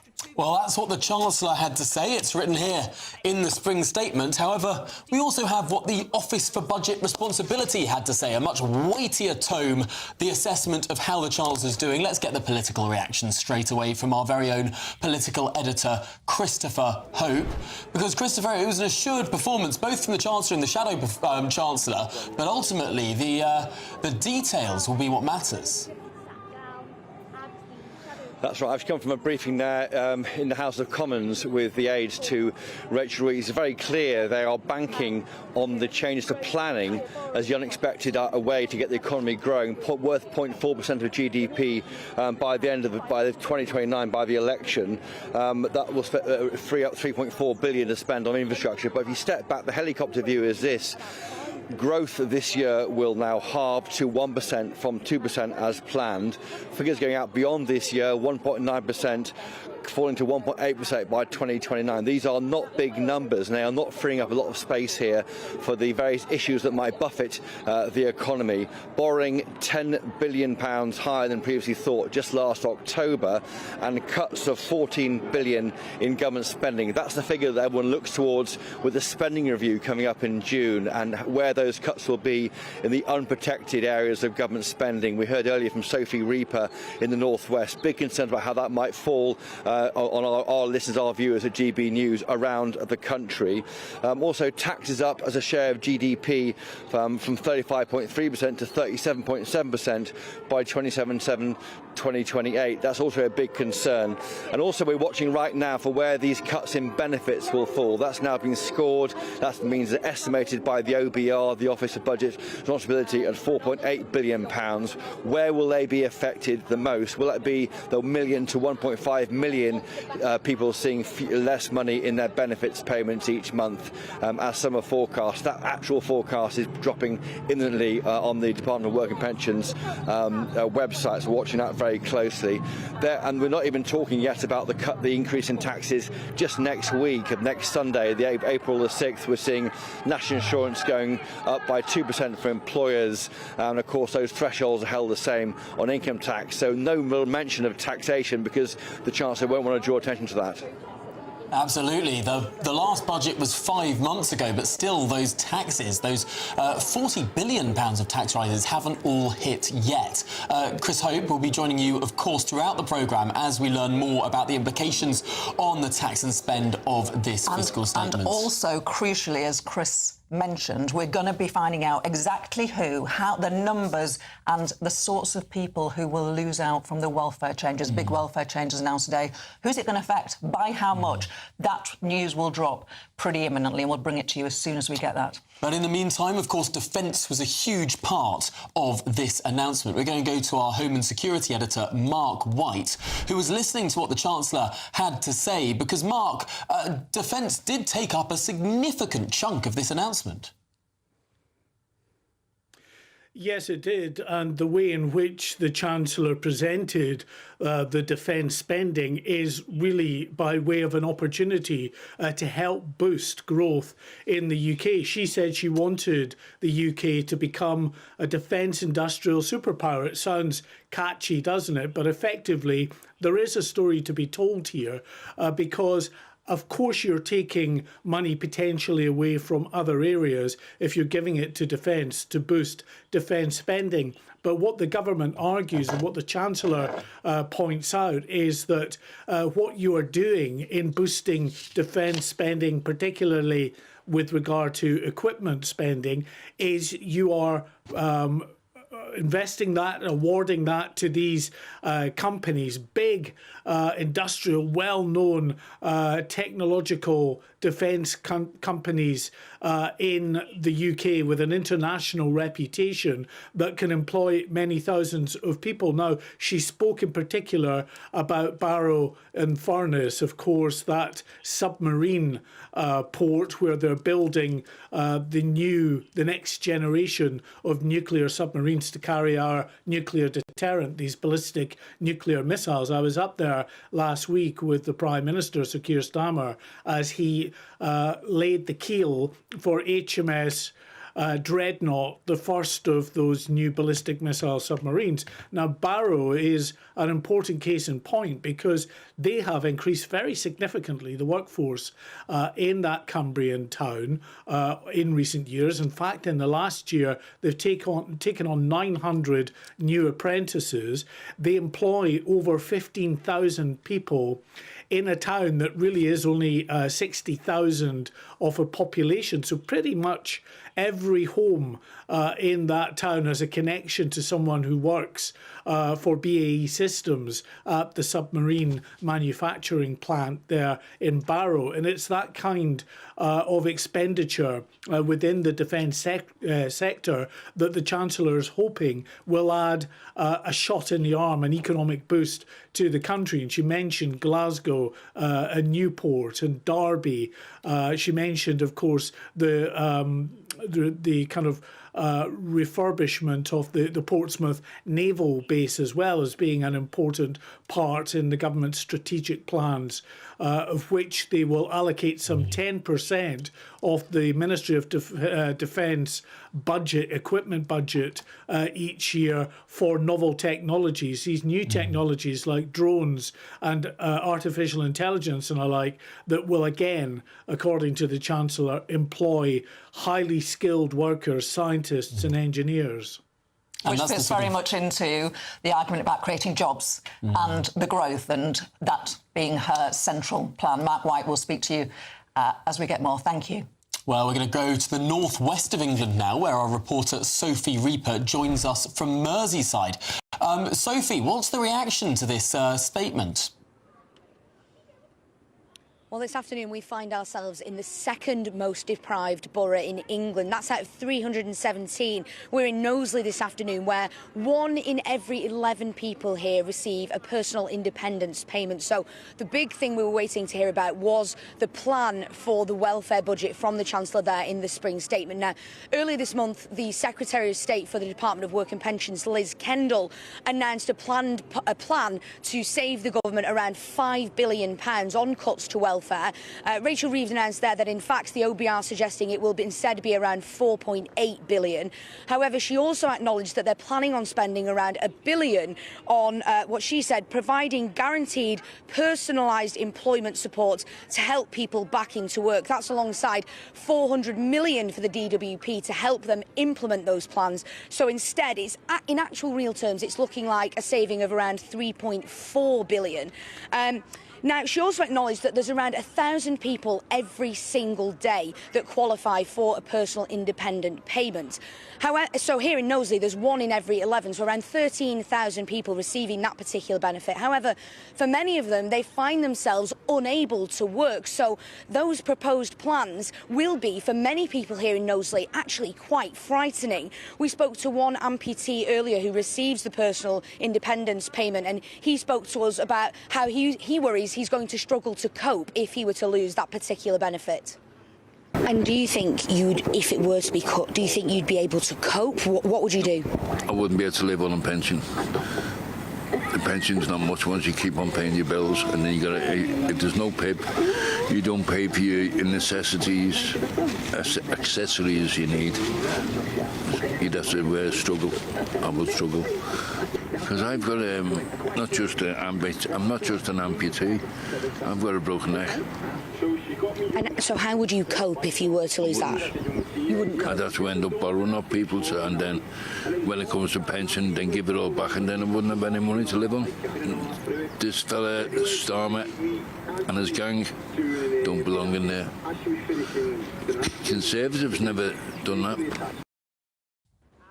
Well, in that spring statement, the Chancellor said that the Labour Party is the party of work. But for many people here, they find themselves in a situation where they're unable to do just that. So the prospect of having their disability benefits cut is one that will bring a lot of apprehension here in Knowsley. Absolutely, Sophie, and we'll get the full impact assessment from the government. The government will be publishing it imminently, and we'll catch up with you when we get that detail. But just to say, in the last few minutes, a coalition of more than 100 disability organisations has said further cuts to welfare will heighten alarm among claimants.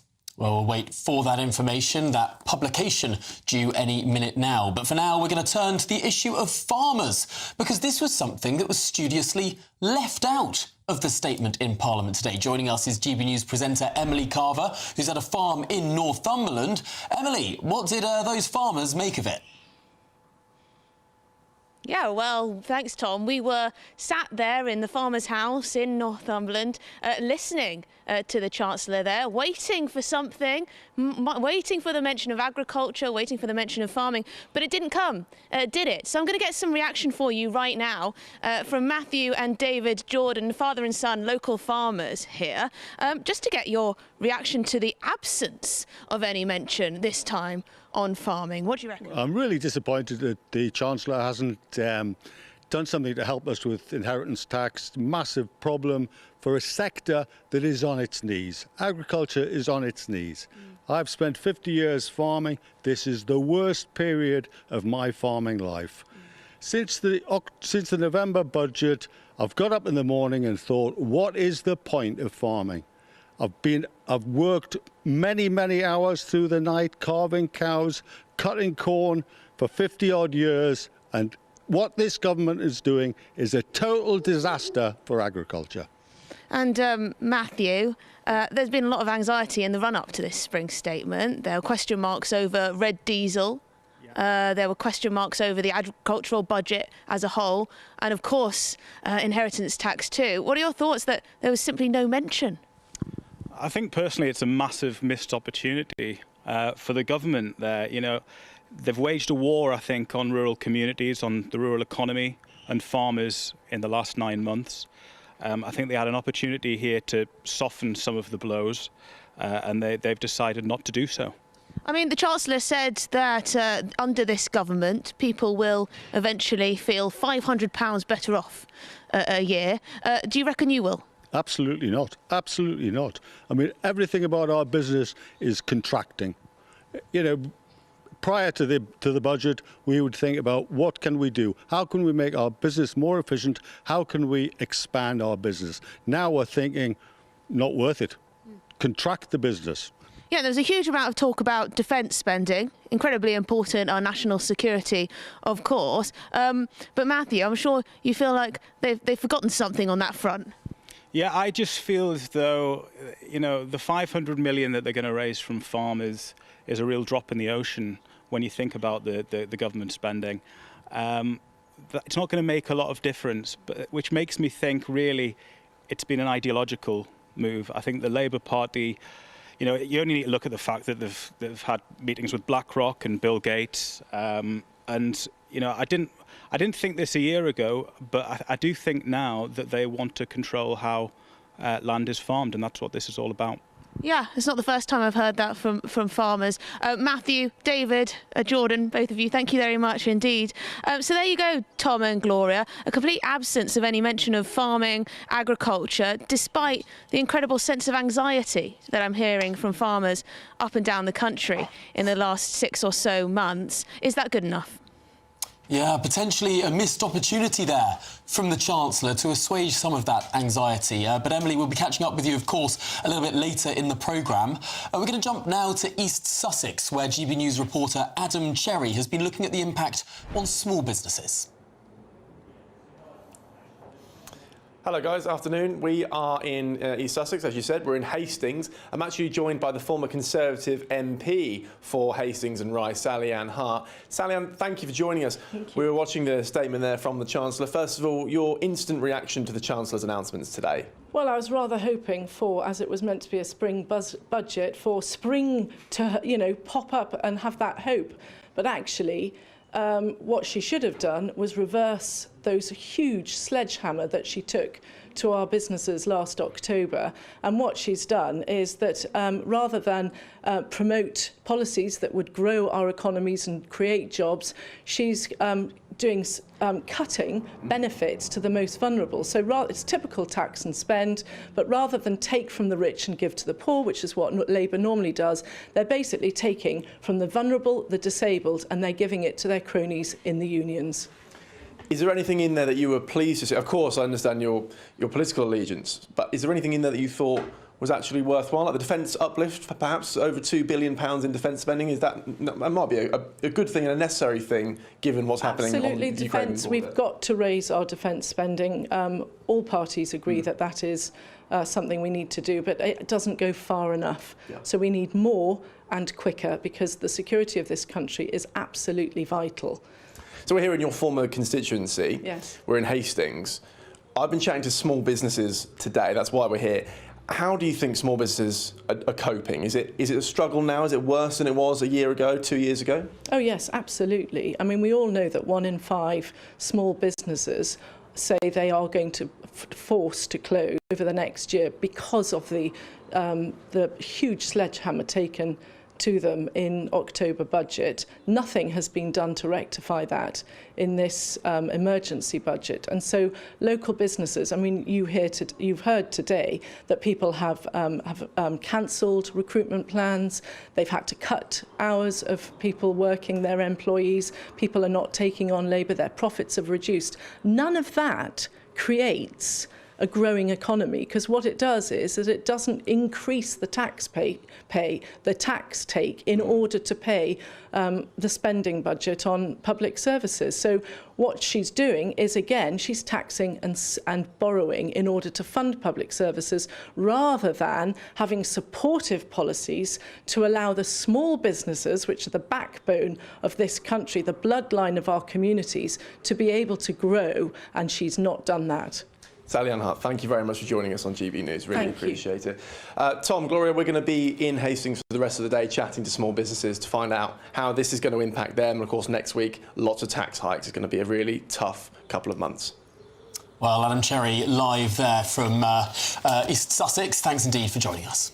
Well, joining us now in the studio, we're going to have lots of discussion and debate. Please, whether you're listening or watching, do get involved. We're joined by the Labour MP for Derby North, Catherine Atkinson, and the Conservative MP for East Grinstead and Uckfield, Mims Davies. Hi.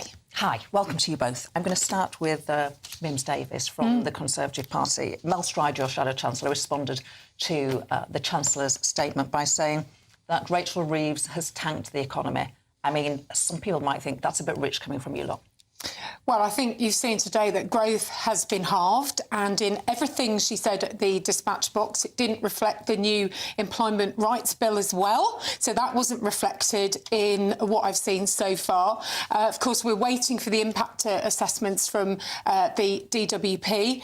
And, of course, as we get to the turn of the new financial year, we're going to see the impact of the jobs tax, the NI hike, the impact on business rates. I know in my constituency, the reduction from 70% down to 40% means that some small businesses are seeing at least £4 or £5 grand on their business rates. This was the changed Labour Party who promised that they would be abolishing business rates and making changes. So I think it's today Labour's choices. We're nearly a year into their government.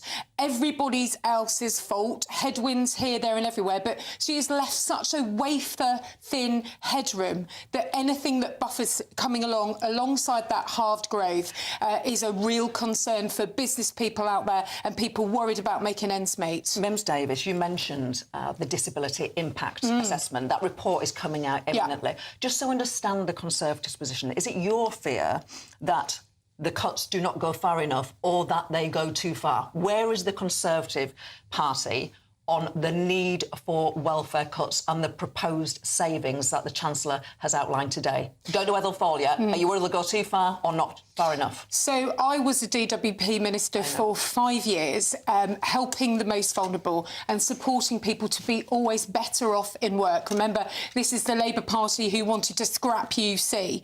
Remember, personal independence payments. Many people will be in work. That's an in-work and out-of-work benefit. So you think they go too far? So going into the election, we had a £12 billion commitment to making sure that work paid and that we protected the most vulnerable. We had consulted and engaged with the sector.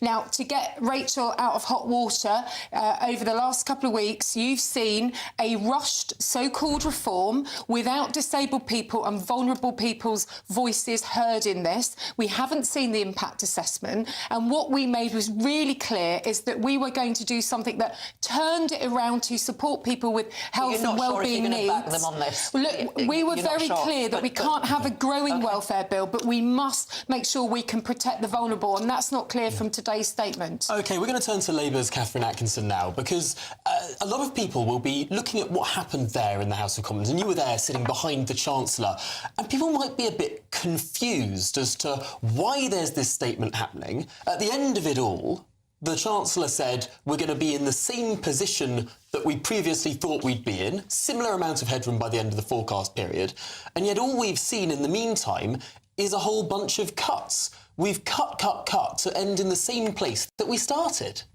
I think, considering we inherited cost of living crisis, we inherited public services crumbling and our defence completely hollowed out. And what we have at the moment is minimum wage going up, breakfast clubs being rolled out, and 5 months in a row of waiting lists being brought down. So I think that it is not about guts, it's about reform and ensuring that actually we are better funding our public services. And we certainly saw that in the budget because we got an extra £26 billion into the NHS, and that is making a real difference to people in Derby. But what I was particularly pleased about today was the increased support for our defence industry. I'm a Derby MP. We make the nuclear reactors that power our nuclear deterrent, and we were mentioned today again when it comes to absolutely backing our defence industry. And it was the previous defence secretary who said that the Conservatives had hollowed out defence. My husband served in Afghanistan. I think it is absolutely right that we're actually seeing the homes that our military live in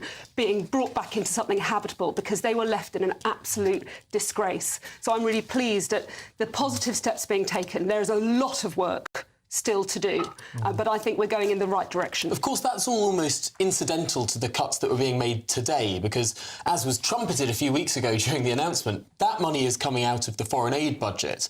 So the announcements that the Chancellor has made today, even though she says where some of this money is going with regard to defence, she's been really clear because this the announcements are about the cuts to other departments. I think we saw what happened when you make lots and lots of unfunded tax pledges, so we have been absolutely clear where the money is coming from. And I want to see more people back into work. I think it's wrong that we kept seeing the rise of the economically inactive, and I'm really pleased that we're going to be supporting those who can work to get back into work while protecting those who absolutely can't. OK, Catherine Atkinson, we've heard from the Conservatives, we've heard from the Labour Party. We're going to head straight to College Green to hear from Reform UK. Christopher Hope has a guest with him. That's right, Tom, Gloria. I'm with Richard Tice, who speaks on the economy for Reform UK. What's your reaction, Richard Tice? Delusional. This spring statement is based on delusional forecasts from the OBR. Of course, the Chancellor's not an economist. She has no views of her own. So she's totally reliant on these OBR forecasts. Let's just remember that they've halved their growth forecast. We'll end up being way lower than that this year. Already the economy is shrinking in January. Already the government is borrowing £20 billion more than the OBR forecast just 4 months ago. And all of a sudden, after this year, the OBR suddenly found, in every year thereafter, an extra 40 or 50 basis points of growth, when the Chancellor's saying world events means growth's going down. You can't have it both ways. Something doesn't add up. I think the people at the OBR, frankly, have been eating they've been eating magic mushrooms or something, because this is delusional. It doesn't add up. We are heading towards a financial disaster carrying on like this. They're planning, of course, on 0.4% of GDP growth from the planning reforms. Why not give her a break? It has been difficult the past few months. Ukraine, more defence spending required.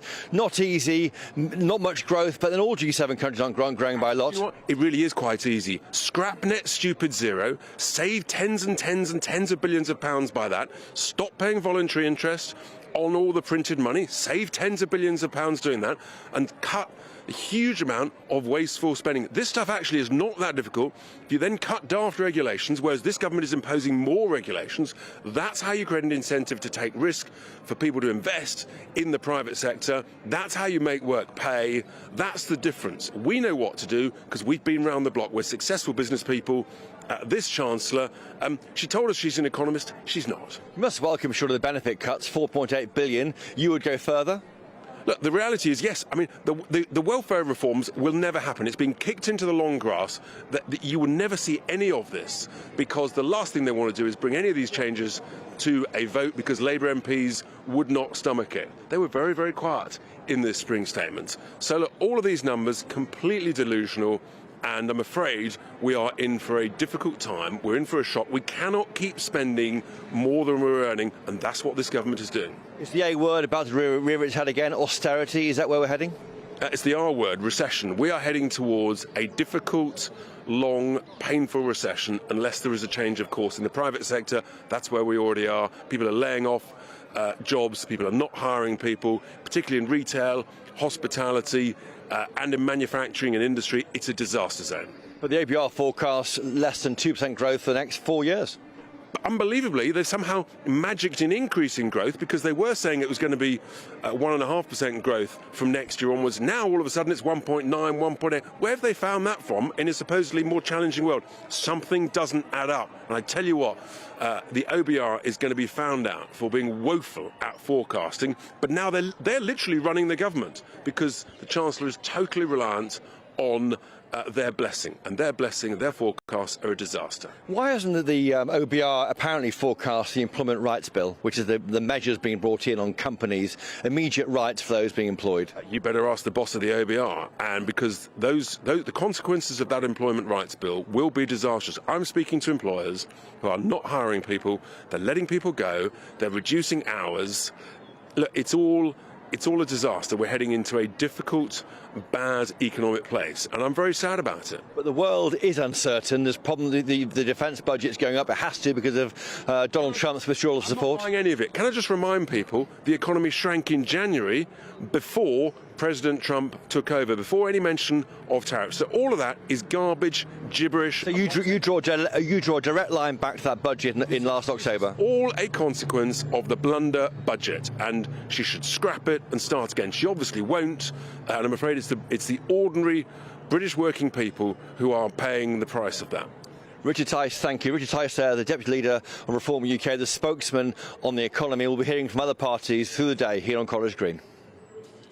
Okay, we've got about it. Thank you so much, Chris. We'll talk to you shortly. Now, before we have to take a short break, just want to ask you guys, Conservative Representative Mims and Labour's Representative Catherine Atkinson, when you see Richard Tice there, who is outperforming both of your parties in some of those polls, how scared are you?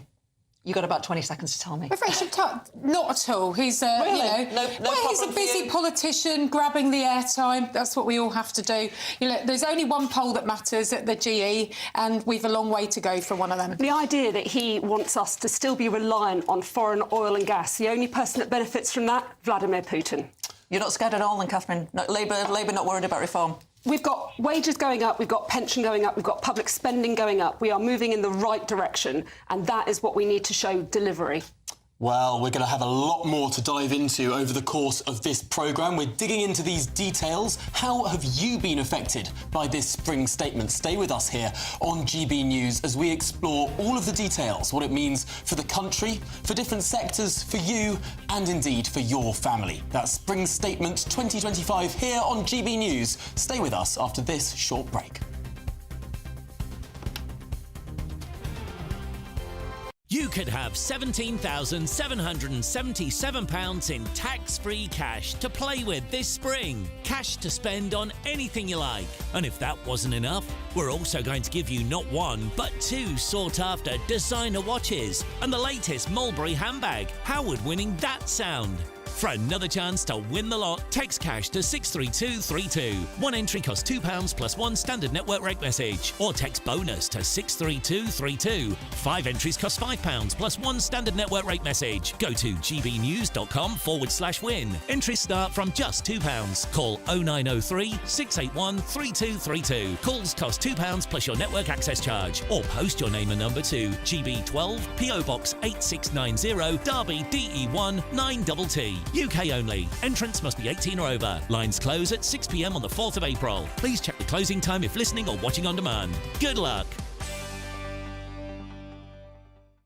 Hi, I'm Michelle Dewberry, and my show is your opportunity to cut through all the noise and dive in headfirst to some robust debates. Ideas clash. Situation, because the failure is You're deliberately avoiding my point. Nothing's held back. And if you think this is the end of it, wait for more. And we do not shy away from the difficult stuff. Sometimes I want to shake people and say, if only you understood. So join me on Jubes & Co. weeknights at 6 p.m. only on GB News, Britain's news channel. Mornings don't have to be tiresome, especially if you have the right company. Wake up to news as it happens, opinion and debate, and of course, a little bit of entertainment too. Because when the kettle's on, we're on. That's Breakfast on GB News, a show worth waking up for. Every morning from 6 a.m. Only on the People's Channel, Britain's news channel. We'll spread the news, you spread the word. If you want your news to be straight talking, this is a nightmare for the Conservatives again. down to earth, It's not just Nottingham where this is happening, is it? and most importantly, honest, Hard-working, middle-class taxpayers, they'll get their book thrown at them. then catch me, Martin Daubney, Monday to Friday, 3 till 6 p.m. on GB News, Britain's news channel. In the GB Newsroom, we bring you the news as it happens. With our team of dedicated journalists across the UK, we're ready to keep you up to date with what's happening every half an hour, every single day. Bulletins here on GB News, the People's Channel, Britain's news channel. We're proud to be GB News, the People's Channel. And as you know, we always love to hear your views. Now, there's a new way of getting in touch with us at gbnews.com/yoursay. By commenting, you can be part of a live conversation and join our GB News community. You can even talk to me, Bev Turner, or any of the members of the GB News family.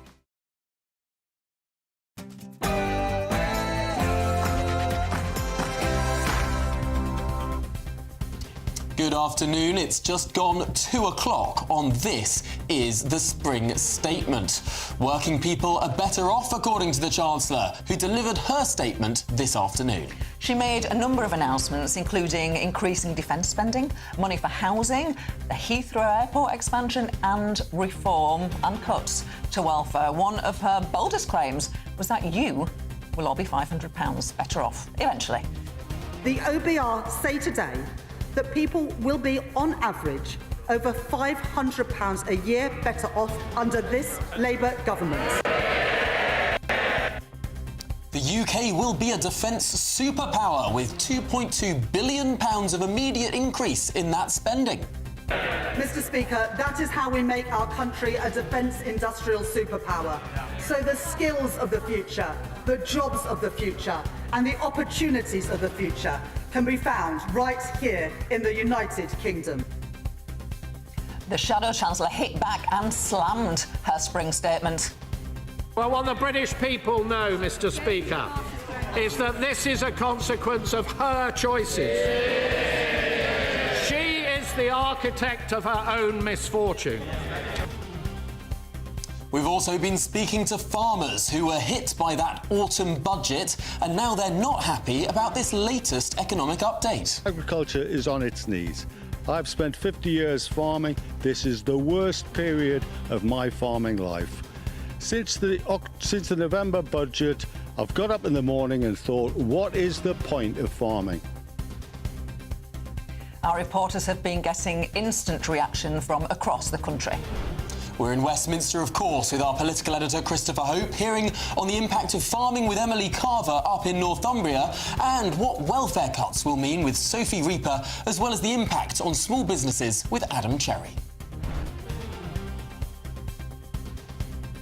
Up, inflation up, billions cut from welfare, major cuts coming in government spending this June, but where will the axe fall?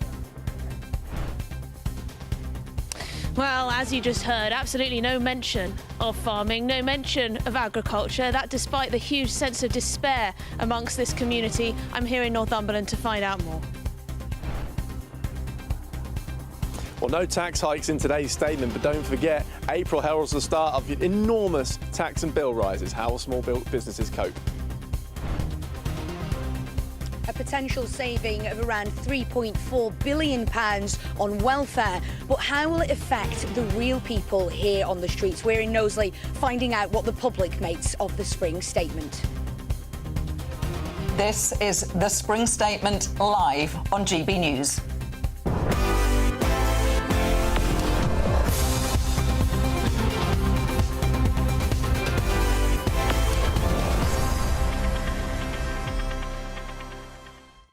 Now, of course, we want to hear about what you have to say about the Spring Statement throughout this programme. We're talking to experts, we're talking to people up and down the country, but your stories matter. gbnews.com/yoursay is, as always, the way to get in touch. And we promise we'll put your questions to our panel of politicians. Get sending them in. But first, it's your news headlines with Tatiana Sanchez.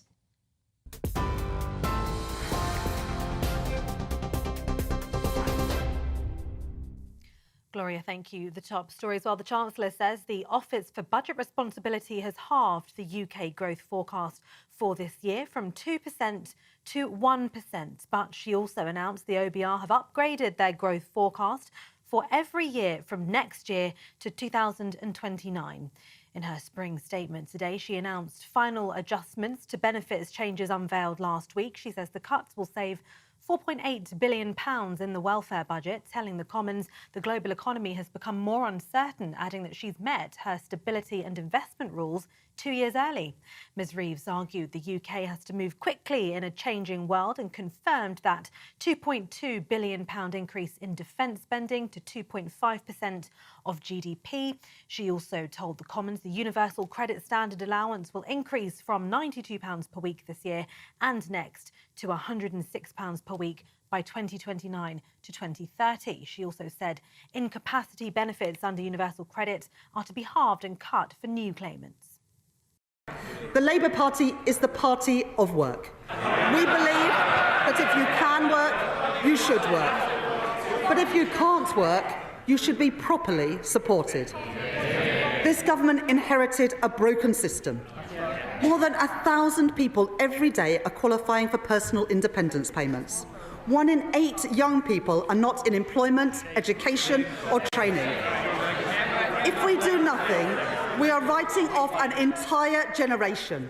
That cannot be right, and we will not stand for it. It is a waste of their potential, and it is a waste of their futures, and we will change it. Shadow Chancellor Mel Stride says this year's growth predictions have been cut in two as a consequence of decisions and choices that Reeves has made. But the Right Honourable Lady, Mr Speaker, says, of course, that none of this is her fault. It is the war in Ukraine. It is President Trump.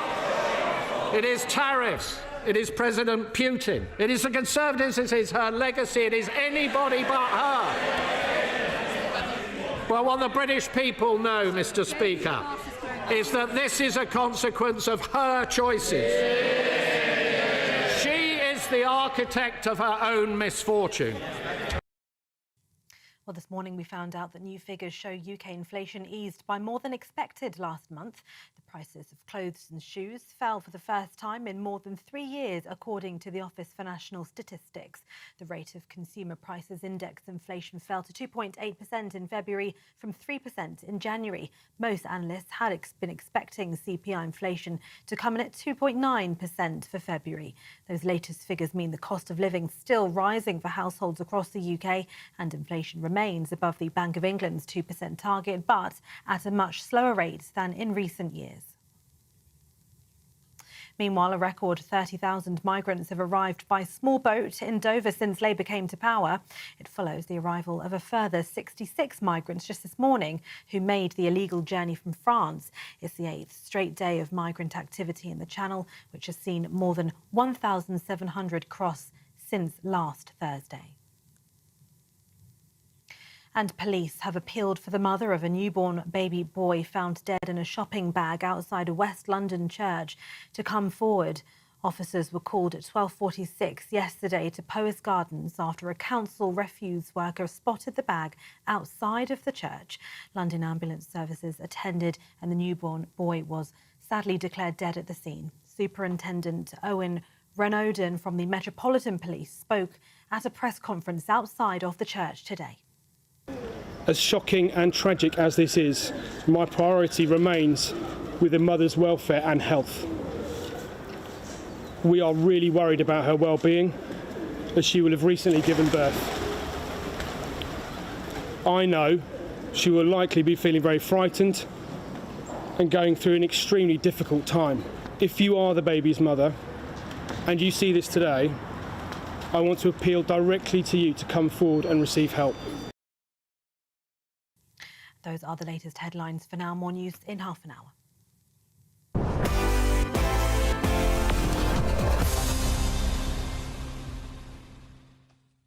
Well, this is Spring Statement Live at 8 minutes past 2. We are going to go straight to Westminster. That disability benefits cut impact assessment has now been published. We're going to go to our political editor, Chris Hope, who's at Westminster with the details, the breaking news of that. Chris. Gloria, Tom, the bad news for those claiming benefits is it's 3 times as bad as forecast. Last week we heard Diane Abbott say as many as 1 million to maybe 1.5 million could be affected by the cuts to benefits. The DWP now says in an impact statement it's 3 million people on benefits will lose out. On average, £1,720 a year. That's the DWP's official assessment.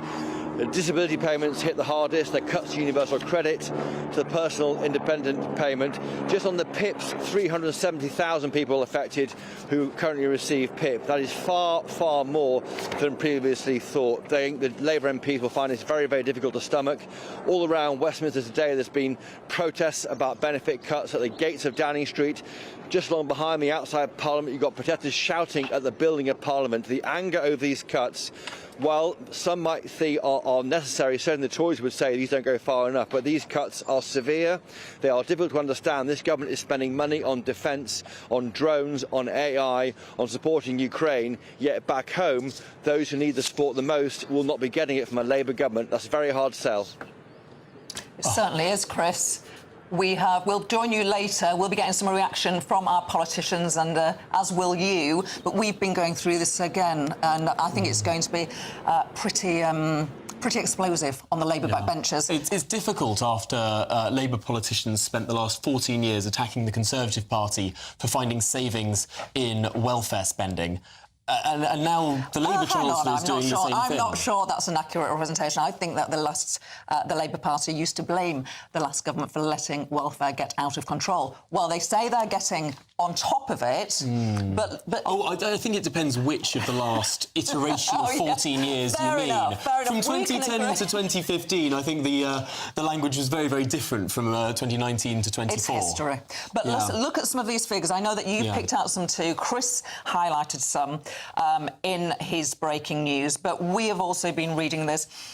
It is estimated, I'll just read one line of this to you, it's estimated that there will be an additional 250,000 people, that includes 50,000 children, in relative poverty after housing costs as a result of the modelled changes to social security.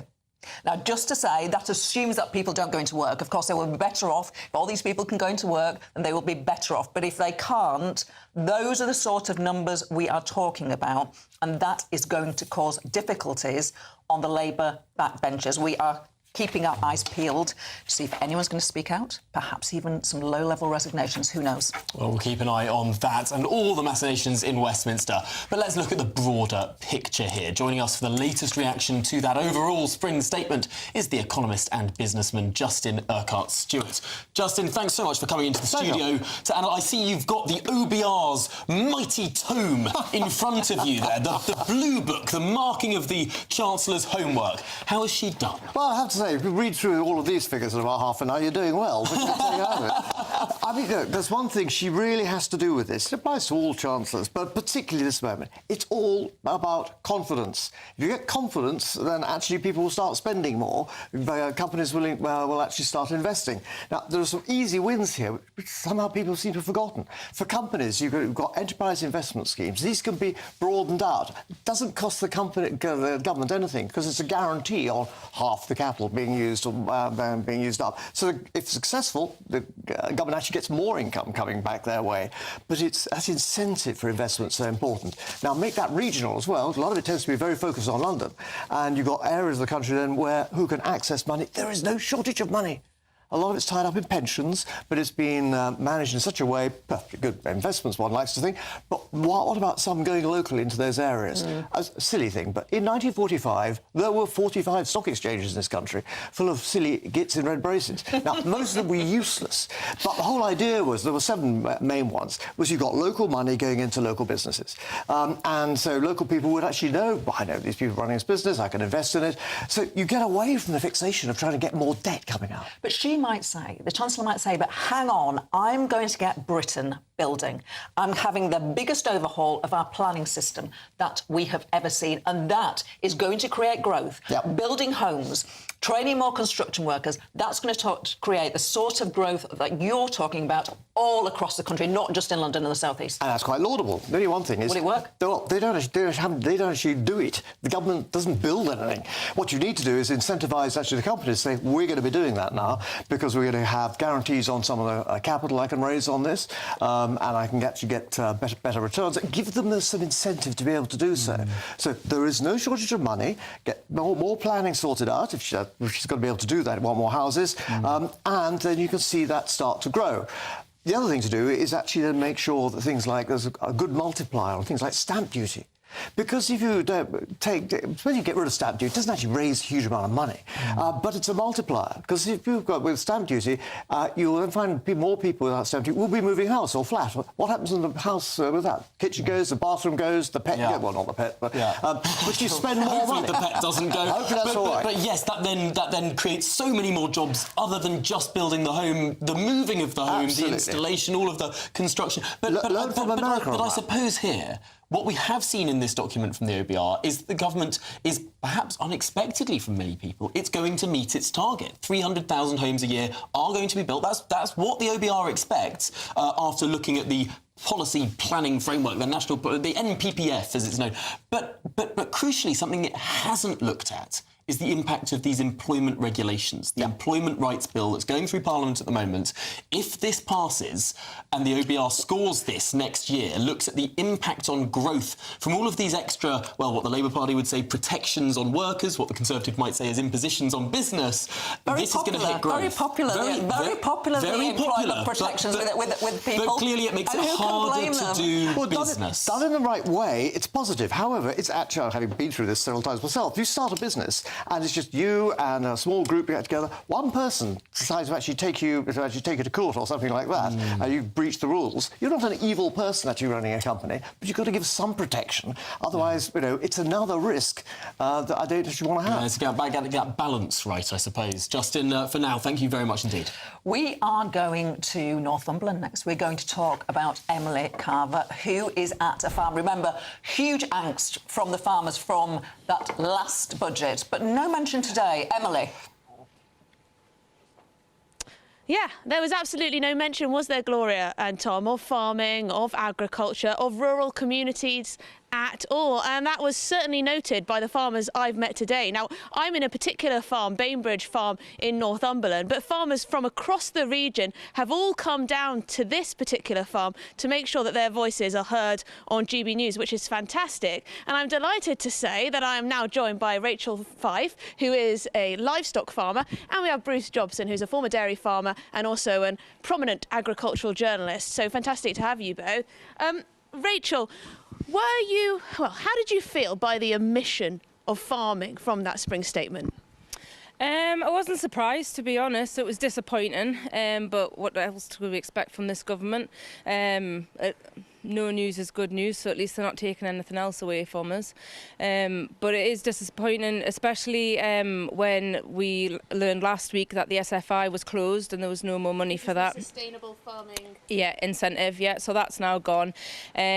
Some more information that would have been interesting and useful, but not surprised. Yeah, it sounds like you have to dig deep for information. It wasn't something that Rachel Reeves wanted to go over on this spring statement.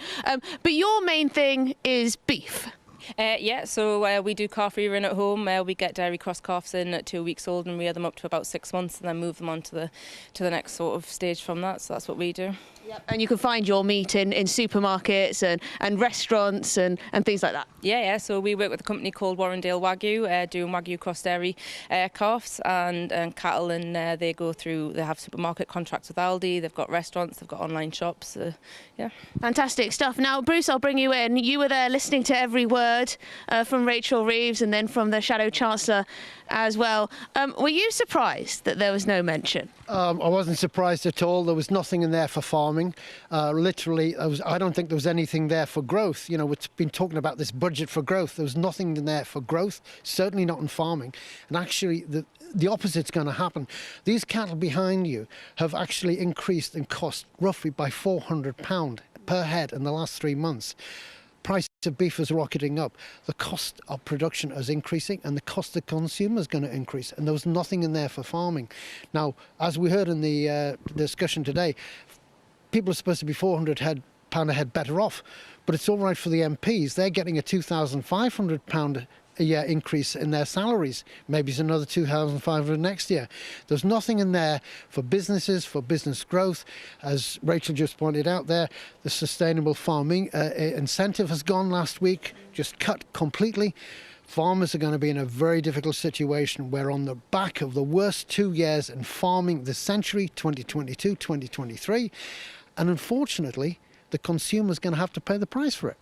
Well, thank you very much, Bruce and Rachel. As you can hear, there was a vague hope that there might have been something in there for agriculture, for farmers, for rural communities. But it sounds as though there isn't, or at least it was omitted from this statement. Back to you. Emily, thank you so much. You can really sense the anger there. Talk to you soon. Well, whilst farming was omitted from the statement, something that did feature heavily was defence. Let's get more with our Home and Security Editor, Mark White, because, Mark, the defence industry really a central pillar of this statement. Yes, and the government knows as well that it's controversial, especially among sectors where there's concern about cuts to welfare, for instance. So what Rachel Reeves, the government, is trying to do is accentuate the positives that come from not just boosting our defence in an uncertain world, that's a given, but also the fact that it can boost the economy, it can create jobs. So that's what the Chancellor was talking about. And she spoke particularly about Barrow, the submarine base up there where they're constructing the new fleet of nuclear submarines. You can see this is HMS Dreadnought, the new ballistic missile submarine. 4 of them are being built. I was in Barrow last week with the Prime Minister there as he laid the keel at that ceremony for HMS Dreadnought. And that yard alone in Barrow, which is a town of just over 60,000, is employing more than 15,000 people. There's barely a home in Barrow that doesn't have someone working for BAE Systems in Barrow. And that's the kind of thing that the government really wants to try to hammer home to the wider population, that this is what they are doing in terms of being able to boost defence spending and create jobs. Another big key infrastructure project that Rachel Reeves announced was the regeneration of the Portsmouth Naval Base, the main naval base for the Royal Navy, of course, where our 2 aircraft carriers, HMS Queen Elizabeth and HMS Prince of Wales, are based. There'll be a regeneration there that will also create more high-tech jobs, engineers and scientists there, because one thing that the government says it wants to do is to allocate at least 10% of the defence equipment budget every year for novel technologies. So new technologies like drone technologies, AI, and in particular, the Dragonfire laser system. Now, that Dragonfire laser system, it was going to be fitted by 2027 to 1 Royal Navy warship as part of this boost in defence spending. They are going to fit that now to 4 warships, very likely the Type 45 destroyers, and then it will roll out to other warships.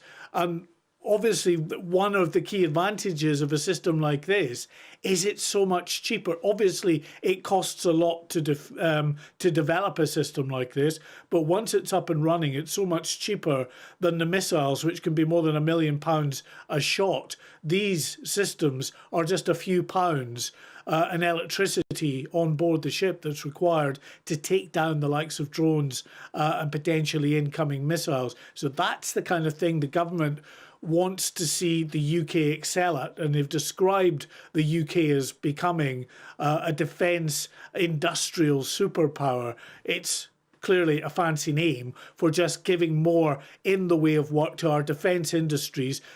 in the knowledge that they will then employ more of the people, especially in key industries likes of engineering and also in the sciences as well. So it will be, you know, all range of jobs, but some key jobs as well, some highly skilled jobs that the government feels will be that shot in the arm that the economy needs. Thank you, Mark White. Now, lots more to come after this very short break. We're going to get our politicians back. Lots more to digest, particularly the government's planned cuts to disability benefits. Stay with us.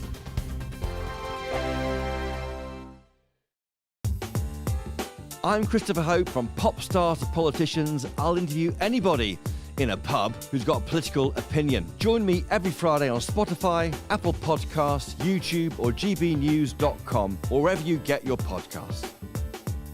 This is GB News, the People's Channel. GB News Breakfast, every day from 6 a.m.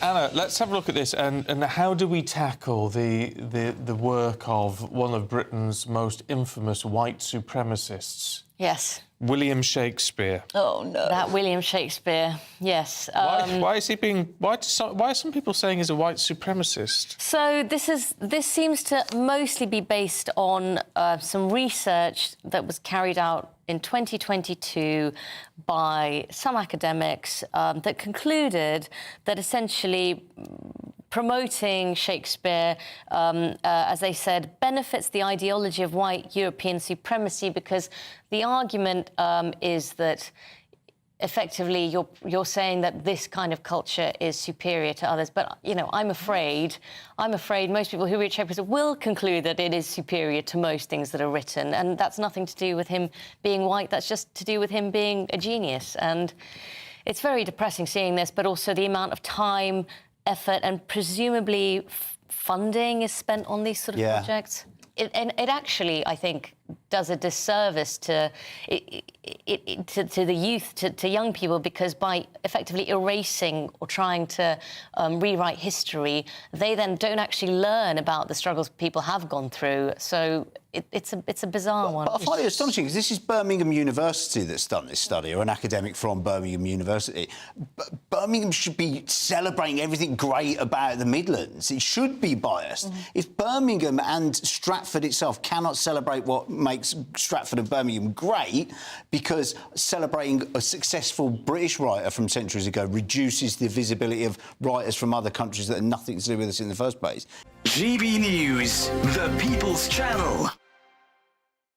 If you want your news to be straight talking... This is a nightmare for the Conservatives again. Down to earth. It's not just Nottingham where this is happening, is it? And most importantly, honest. Hard-working, middle-class taxpayers, they'll get their book thrown at them. Then catch me, Martin Daubney, Monday to Friday, 3 till 6 p.m. on GB News, Britain's news channel.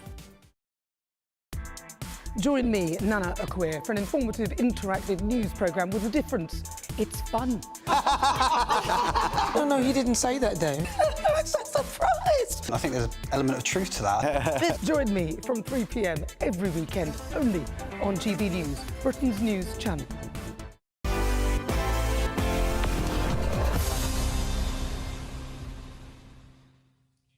Good afternoon. It's 27 minutes now past 2 o'clock. This is reaction to the spring statement live here on GB News. Delighted to be joined by the Labour Member of Parliament, Catherine Atkinson, and the Conservative MP, Mims Davies.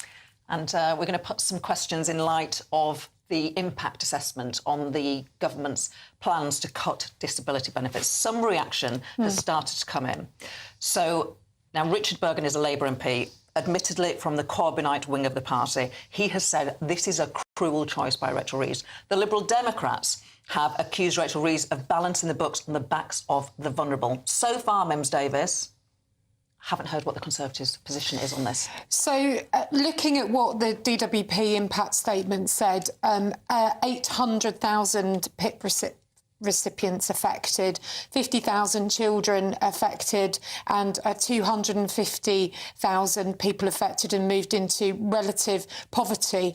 And all of this is alongside the extra borrowing over the next couple of years of 18 billion, which will be almost twice those welfare savings.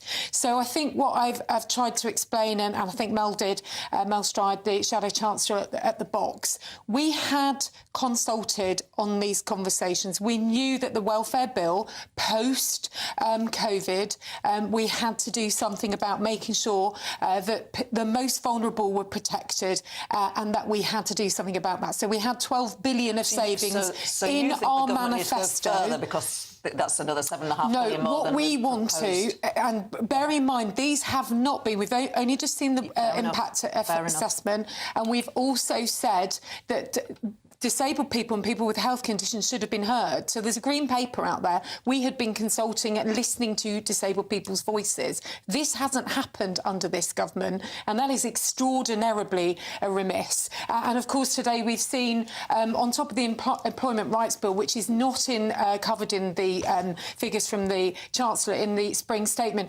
actually they'll be raising statutory sick pay once we go into April. So this is a mishmash. What we said is, yes, we need to reform, but it's back of the fag packet stuff from Labour to try and get Rachel Reeves out of hot water. And if you're somebody who's vulnerable or sick or has a health condition, you will be very worried. This is being rushed at you and your voice is not being heard. OK, let's put those points to Catherine Atkinson, because it does seem strange looking at the numbers. £10 billion more in borrowing this year, but less in borrowing by year 5 of the forecast. I mean, it does seem a bit haphazard.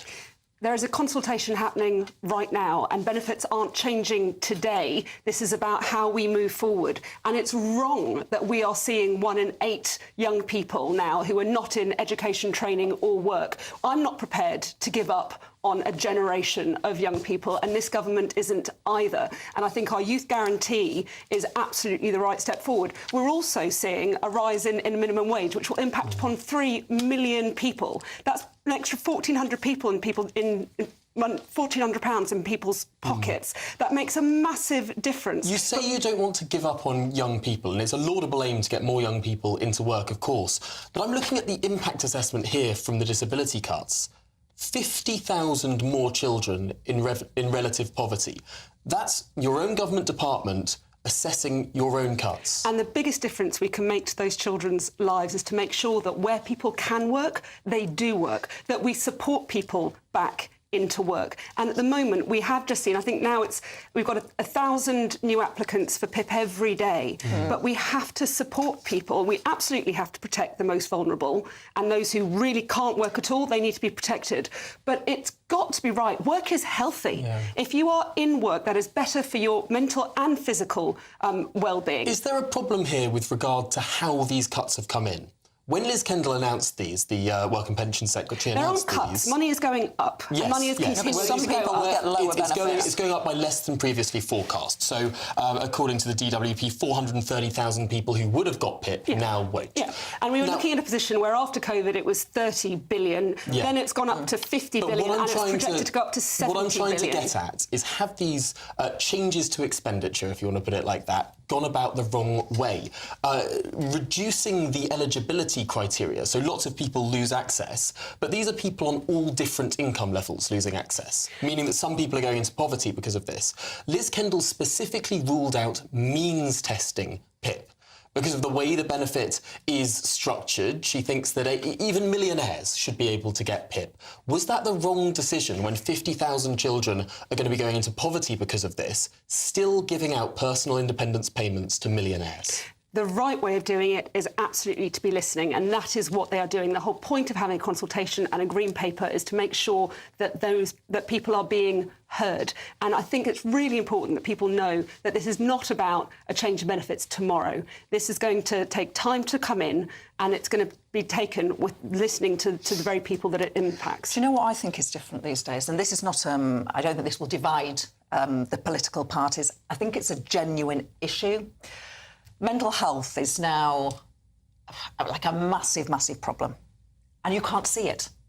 So when you have those assessments, and you'll have to go through those assessments, and someone says, I'm agoraphobic, or if you make me go to work, I'm going to top myself. Do you know what I mean? It's very, very difficult to assess that. It's so hard to peer into the heads of people. Should we pause that thought and return to this in a second? Because Christopher Hope, our political editor, joins us from Westminster now. He's with a guest live on College Green. Christopher Hope, take it away.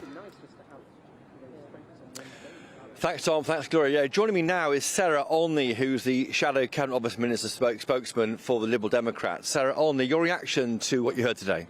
Well, I think we're all very disappointed to see those growth forecasts. We were expecting better, frankly, from this Labour government. They've made growth central to their mission, but it's really not working. I don't think the Chancellor's budget from the autumn, it hasn't worked, and the Liberal Democrats were hoping to see those increases to national insurance. We think that the Chancellor should be reversing those. We want to see a real focus on small and medium-sized businesses, particularly our high street businesses. So we really want to see an overhaul of business rates. But most of all, we think we can get growth from having a better deal with our European neighbours. An improvement on that disastrous Brexit deal that the Conservatives negotiated, and we want to see the government go and negotiate a UK-EU customs union, and we think that could see growth really, really quickly back into our economy. That was 30 seconds before you brought Brexit up again. I guess you're the Liberal Democrats, aren't you? What economic benefit will be rejoining the single market or the customs union? Have you worked it out yet?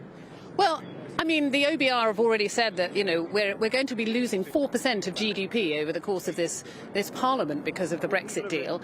So making any change to the way that we are trading with the EU, particularly unwrapping some of those reams of red tape that our small businesses are enmeshed in, would make an immediate difference, and we could already start to see some of those benefits coming back to the British economy.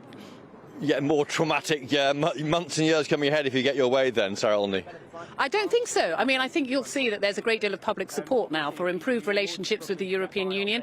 And, the Chancellor was very keen to stress that the world has changed somewhat since the election. And I think that's true. And, of course, we've seen, real instability in our relationship with the US. So now is the time, and it makes a lot of sense to start building on that relationship with the EU, with our nearest European neighbours, and to start strengthening those ties, not just on trade, but also on defence and security. The full scale of those £4.8 billion cuts in benefits is being revealed in the past hour. 3 million people to lose out, £1,700 a year on average. That's a lot of money, a lot of people being affected. Will you vote for or against, if you get a vote, on those changes? Well, we've been very clear that we are opposed to these cuts, particularly to people with disabilities.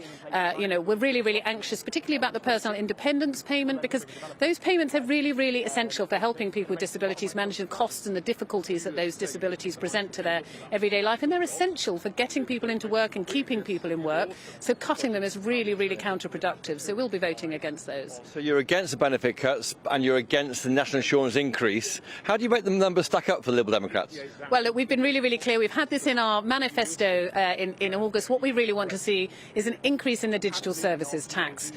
We think that could raise quite a bit more money, and that would mean that these cuts for vulnerable people weren't necessary. So we've been talking about increasing that currently from 2%, possibly up to as much as 10%, because we think it's high time that the social media giants paid their fair share, and that we could unlock that to pay for supporting some of our most vulnerable people. Are you comfortable with the spending increase? More than $2 billion on defence spending. Of course, the Ukraine war looms large over Westminster at the moment. Would you support those? Absolutely we do, and we've been very, very clear about that. We want to support Ukraine, we want to give them all the help that they need, and now that Trump is proving himself to be an unreliable ally, we absolutely see the need for stepping up our defence spending. We've been calling for moving defence spending up to 2.5% of GDP, and what we think is really important is we want to reverse the cuts to troop numbers. The Conservative government cut the armed forces by about 10,000 troops, and we really want to see that reversed. Finally, is austerity back? We're looking forward into the spending review in June. Is austerity now going to come the way of millions of voters? I don't think it needs to. I think, we've laid out, a number of different things that we think the government could do. As I say, we're disappointed not to see a reversal of that national insurance increase. We're disappointed not to see more of a focus on growth and how the Chancellor plans to stimulate growth. There's lots of options there for the Chancellor, and we want to see something different from this Labour government. Sarah Olney, thank you. Sarah Olney there with Lib Dem's response to the changes, and it involves the B word, Brexit. Of course it does. Christopher Hope, thank you very much indeed, live from College Green, just outside Parliament there. Now, we have had reaction from the leader of the Conservative Party, Kemi Badenoch. Let's listen in. That it was all smoke and mirrors. I remember the last budget when Rachel Reeves said she was smashing glass ceilings. Now it feels like the roof is falling over all our heads. Inflation is up 2.6% to 3.2%. Unemployment is going up, and it's forecast to go higher year after year after year. There's people's jobs out there. That's terrible. And growth has halved. Even the forecasts which he said were promising are lower than what they were last year. Something has to change. This is chaos.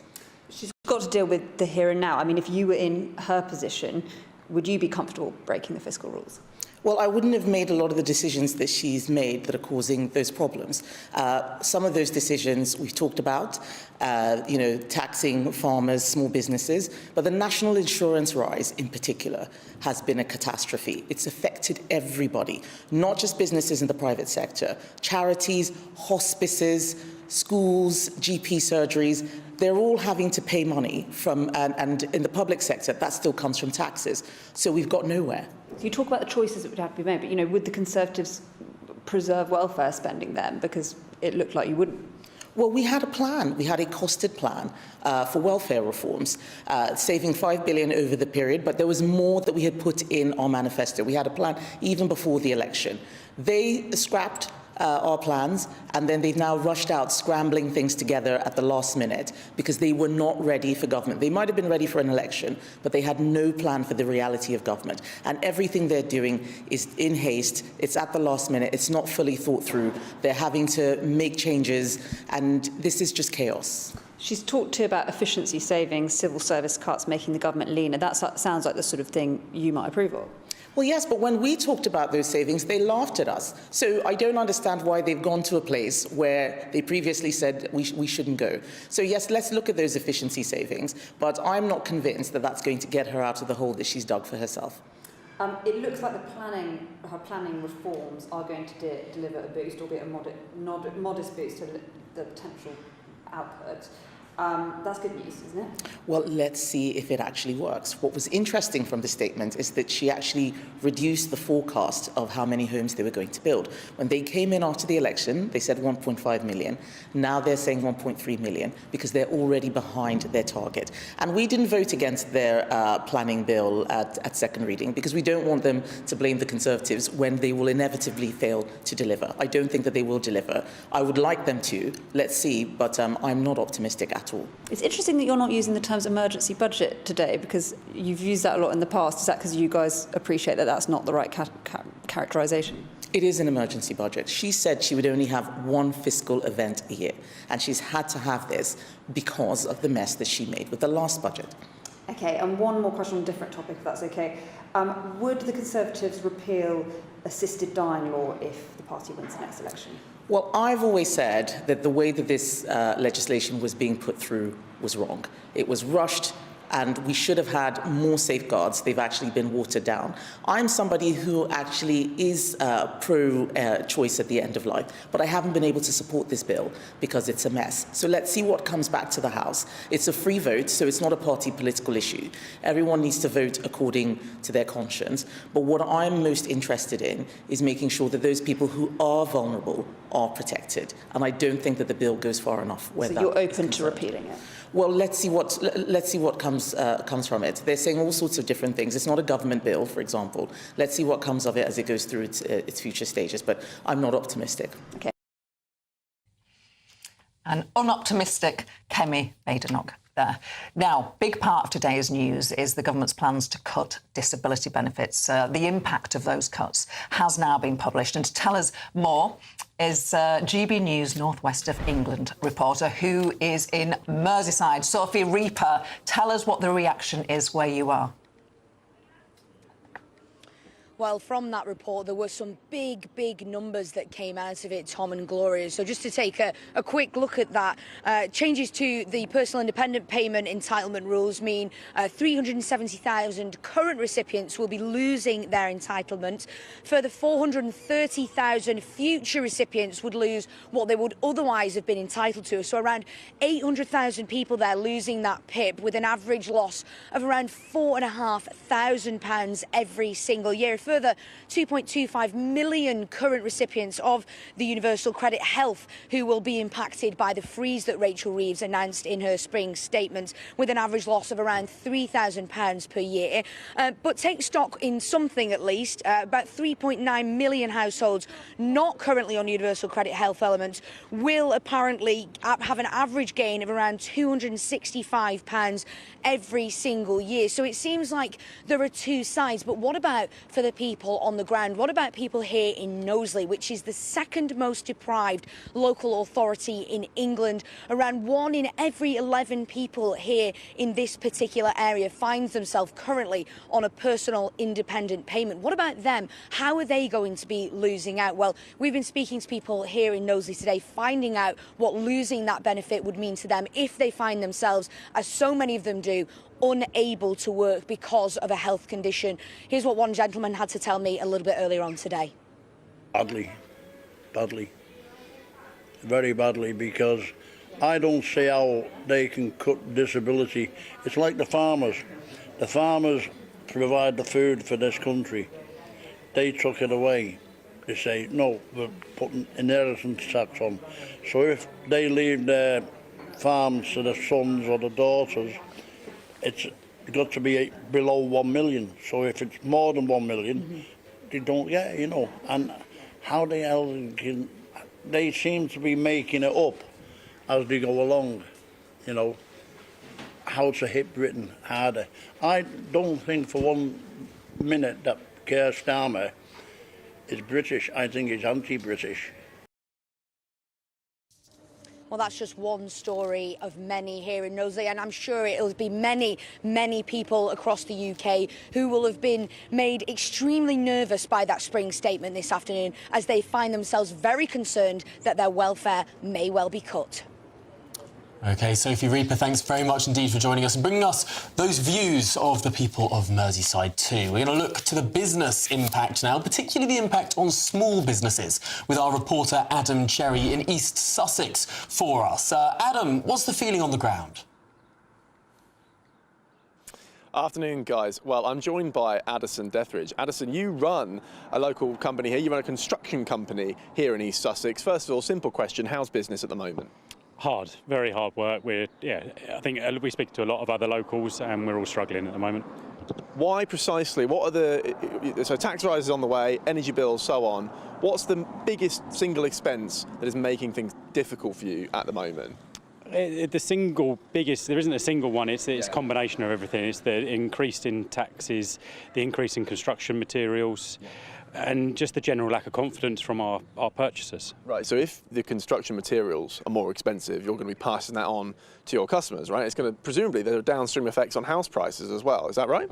Yeah, we run a SME developer as well, and we're struggling on that side, planning delays, but the house prices are stagnant as well, so there's not, with materials coming up and house prices staying stagnant, we can't make any money. Yeah. Are you worried about the tax hikes coming in April, so national insurance for employers, the minimum wage hikes, obviously lots of energy bills and a whole raft of stuff's coming? Is that going to make it even worse? We've got nothing positive out of today, and we've got nothing to now aim for. So until the government can change the taxes, you keep taxing everything, it's just going to slow the economy down, and that's all that's happening now. And we can't afford to work, and we're going to have to start laying people off. So right. So I was chatting to Paddy, who runs the pub we're standing in front of earlier today, and he said he let 10 staff go over the last year. You're now saying you're looking at having to make staff reductions as well, is that right? Yeah, we're going to have to make staff reductions. We can't afford to keep them on because we haven't got the work coming in that we'd used to. So building costs have gone up so much more. People can't afford to now have the work done, but also they've not got the confidence to spend the money. Addison, thank you very much for joining us on GB News. There you go, Tom, Gloria. Not good news, I'm afraid. More redundancies. We've heard from 2 guests now saying the same thing. They're going to have to start cutting jobs. It's looking pretty grisly. Absolutely, it is, and we'll watch what happens with interest, because it's next week that those national insurance contributions rise, which introduced at the last budget kick in. Now, we have still got our panel of politicians with us. We've got Catherine Atkinson from Labour and the Conservative MP, Mims Davids. While we have been on air, there's been some reaction from inside your party, the Labour Party. Catherine, a Labour MP, the Labour MP for Bradford East, Imran Hussain, has said we need a wealth tax on multi-millionaires and billionaires. We must make the right political choice, protect the most vulnerable in society, and introduce a wealth tax so that multi-millionaires and billionaires can pay their fair share. I mean, simples, right? You've got some debt to pay back. Make sure those who are the richest pay it. Well, we do have debt to pay back because the Conservatives doubled our national debt. And absolutely, we need to protect the most vulnerable, and that's what this government will always seek to do. But we have to deliver what was in our manifesto, because people need to see the difference being made to their lives. And that difference is being made. Now, 5 months in a row with waiting lists being brought down, we're going to be seeing 3 million people with a pay increase with national minimum wage going up. We're seeing breakfast clubs being delivered. There are meaningful differences that we promised to do that we are already doing. And we've got record private investment, we're cutting red tape, and we are taking meaningful action to meet the skill shortages. So what I thought was fantastic was that extra money to actually train the 60,000 additional construction workers that we need to get building. Because, yes, we're already showing how many more houses we're going to be building, and that's even before we see what will be happening with the infrastructure bill. Is one of the reasons you don't want to introduce a wealth tax because the UK is already seeing the largest exodus of millionaires of any country other than China? Countries like America are adding millionaires, and countries like the United Kingdom are losing them. Is that part of your calculation there? We are seeing record private investment. People are coming to this country in order to invest, and that's what I want to see. We've never had more millionaires leaving this country than under this government. It's actually where the money is going. It's what is the money coming in to invest in business, and that is what I'm really excited by. We've just had in Derby, Valent has opened a new factory, 200 new jobs. We've got £9 billion because of the money going into our nuclear deterrent. There's really tangible differences that people in my city are feeling, and there is still a lot of work to do. There is still a long way to go, but we are walking in the right direction. Okay. Now, I promised to return to a subject that we started talking about 10 or so minutes ago. And this is just not to have a big political barney, but just to recognise how difficult it is to assess whether somebody should be on disability benefits when they have mental health or neurological problems, health issues that we cannot see. How you were Disability Minister for years, Mims. How do we get that right? So, if I may, before I answer that, capital flight is a real concern, and in the details, in that blue book you've got in front of you, the OBR have warned about a possible autumn downgrade if UK productivity and growth fails. So, we are in dangerous waters. And what you've heard from Labour MPs is difficult decisions being made off the back of some of the most vulnerable in our society. They scrapped the sick note changes that we had in our welfare reform, which we knew would help. If you can keep people in work longer and manage what's going on in their life before they come out of work, then that is what we were planning to do, and that's really important. They're raising statutory sick pay as well. So this is a muddle. But let me turn to the mental health. million people who were economically inactive after 14 years of a Conservative government. Like, the idea that after 14 years you were leaving things in a good state, we need to get people back to work, but we need to support them back to work. And I think one of the other things that I think is so good is that they were constantly reassessing people who were never going to be able to work and who were never going to be able to get better. That is just wrong. It's cruel. Lim's come back to I was a minister there for 5 years. Let's just give a little bit of context to this. We put forward and brought youth hubs for the under-25s, particularly for mental health, well-being, addiction problems, whatever is going on in the world. If you're far away from work, you don't want to be in a job centre. You need to be supporting that. I did exactly that. The Kickstart programme, we got 163,000 young people in to work post-COVID, helping them with their mental health and well-being. DWP knows how to do that in a structural and proper way. The point about economically inactive, remember, some people will be caring in that number as well, so they might not fully be economically inactive. Remember, PIP is an in and out of work benefit. It's an extra cost benefit. So if you have wheelchairs, oxygen tanks, you'll need support. But you may not need that extra support on mental health issues. We're running out of time, so we need to get to this final point. I just think that the idea that things were in a good way and the DWP was doing a good job in supporting people back to work. Well, we had it in our manifesto. We had it in a plan. We have a minute on the programme, so I do want to get this idea.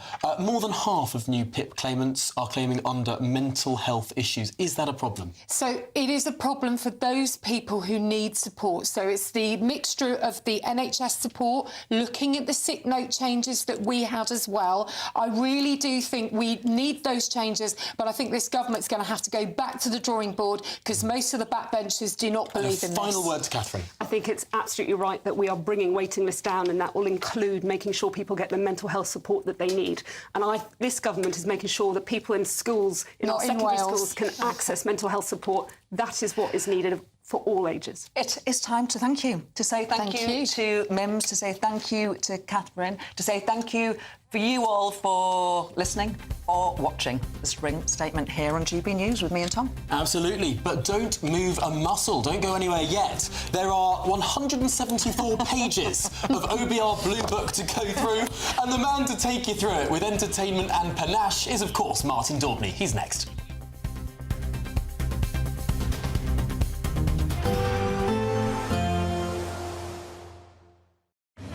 Even though we'll see a cloudy start, it'll be a bright outlook for the rest of the day. Boxed Solar, sponsors of weather on GB News. Hello again, I'm here with your latest GB News weather update from the Met Office. As we go through the next 24 hours or so, we are going to see some rain pushing into the northwest, but ahead of this, we still have some further fine, dry and warm weather to come because high pressure firmly in control. But yes, a front feeding into northwestern parts is going to bring increasing amounts of cloud and some rain as we go through into this evening and overnight. That rain spreading its way across many parts of Scotland, even pushing into Northern Ireland as well, and it could be quite heavy at times, quite persistent as well. Further south, mostly dry overnight, perhaps some thick cloud over northern and western parts of England and Wales, bringing a spot of drizzle, but lots of clear skies, especially towards the southeast, where it could turn quite chilly, temperatures dropping into low single figures. So in the south, first thing tomorrow morning, a fairly fine start for most of us. Yes, there will be some cloud around, perhaps even the odd pocket of mist and fog, but generally a lot of dry, bright to come. Further north and west, though, it's a cloudier story. Like I said, a few spots of drizzly rain over some parts of northern and western England and Wales.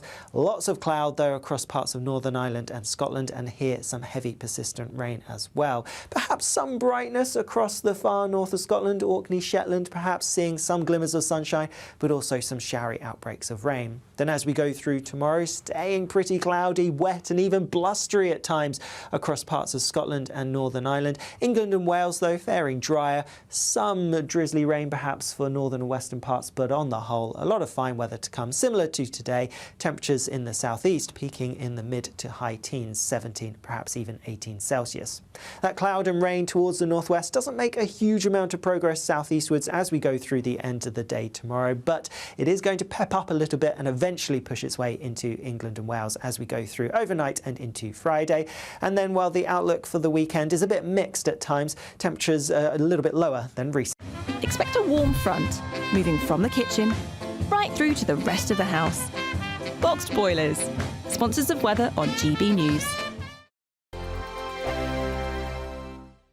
There's just 2 weeks left to see how you could be a spring winner, as we have an incredible £17,777 in tax-free cash to be won. And if that wasn't enough, we'll also give you the latest Mulberry handbag and not 1, but 2 sought-after designer watches. Make sure you don't miss out, as lines close on the 4th of April. For another chance to win the lot, text cash to 63232. One entry costs £2 plus 1 standard network rate message, or text bonus to 63232. 5 entries cost £5 plus 1 standard network rate message. Go to gbnews.com/win. Entries start from just £2. Call 0903 681 3232. Calls cost £2 plus your network access charge, or post your name and number to GB12 PO Box 8690 Derby DE1 9TT. UK only. Entrants must be 18 or over. Lines close at 6 p.m. on the 4th of April. Please check the closing time if listening or watching on demand. Good luck.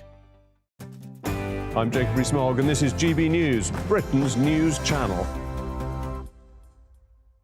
Patrick Christie's Tonight, weekdays from 9 p.m. You can smack, thwack, thump, and everyone's got a different definition of what it is. I'm not an idiot. Smacking And most parents aren't idiots. They can draw a distinction between those. Lazy, shortcut parenting, and there's no case in which it's justified. Smacking spreads. So you smack one, they're going to smack their siblings. They're going to go into school and disagree with other children and give them a whack. And then what about, do you give proxy rights to teachers, nursery workers? And in fact, no, you don't. So you love your child so much that you're going to smack them. Only you. It's special for you. Hang on a minute, Anna May. Are you, just so we're clear, Anna May, are you accusing Bev of being a bad mother or something here? I'm saying I can't believe that in 2025 somebody would come on TV and defend doing something to a child that wouldn't be acceptable to a Bev, dog. do you want to come back to that?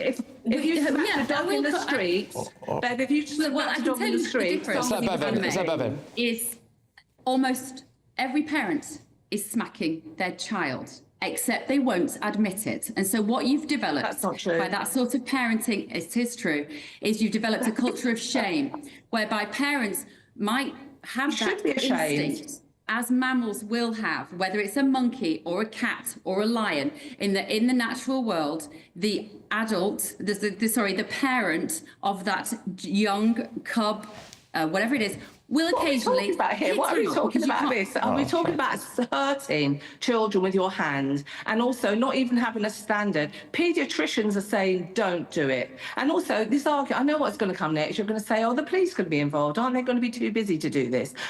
Guess what? Children can't dial 999, particularly the very young ones. GB News, the People's Channel.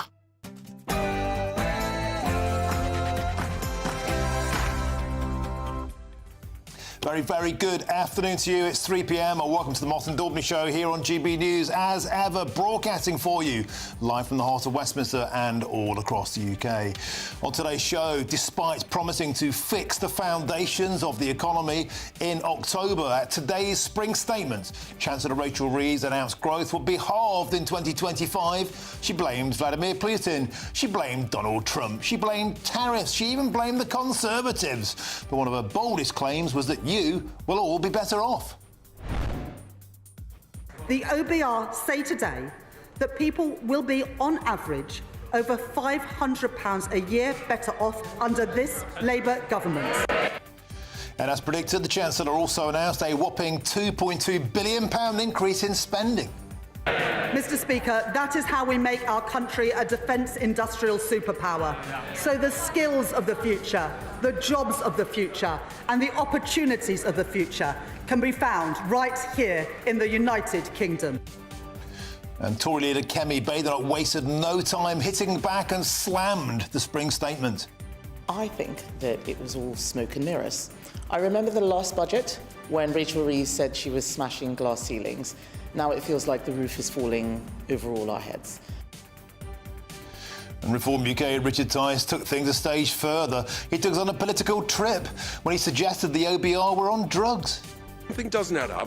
I think the people at the OBR, frankly, have been eating or they've been eating magic mushrooms or something, because this is delusional. Always knew Mr Tice was a fun guy, but we've also been speaking to farmers who are furious at the lack of support from the Chancellor. Agriculture is on its knees. I've spent 50 years farming. This is the worst period of my farming life. Since the November budget, I've got up in the morning and thought, what is the point of farming? And throughout today's show, we'll bring you our expert analysis to answer the only questions people care about. Will you be any better off today than you were yesterday? Is Britain booming or is it going bust? Our reporters have been getting instant reaction from across the country. So there are some good things, but whether those... Inflation up, borrowing up, growth halved and billions cut from the inflation budget, leaving 3 million worse off. Is austerity just round the corner? Farmers, agriculture, rural communities, all ignored in that spring statement, despite widespread anxiety in those communities. I'll bring you reaction. Well, costs for small businesses are about to go way up. And just today, I've been chatting to those here in East Sussex. Local businesses telling me they're making massive redundancies already. It's looking pretty grisly. I'll have more. And 1 in every 11 people here in Knowsley currently receive a personal independence payment. How will they fare now that over 3 million people are having their welfare slashed?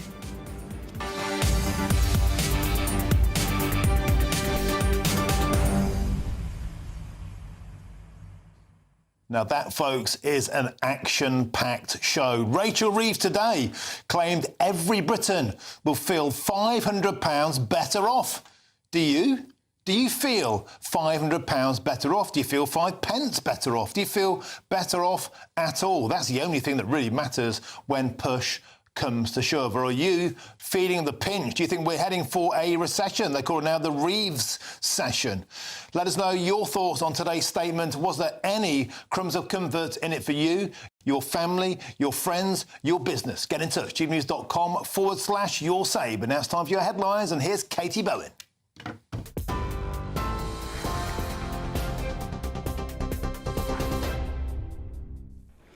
Martin, thank you and good afternoon. The top stories at 3:04.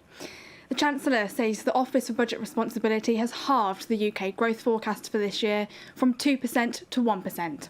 But she also announced that OBR have upgraded their growth forecast from next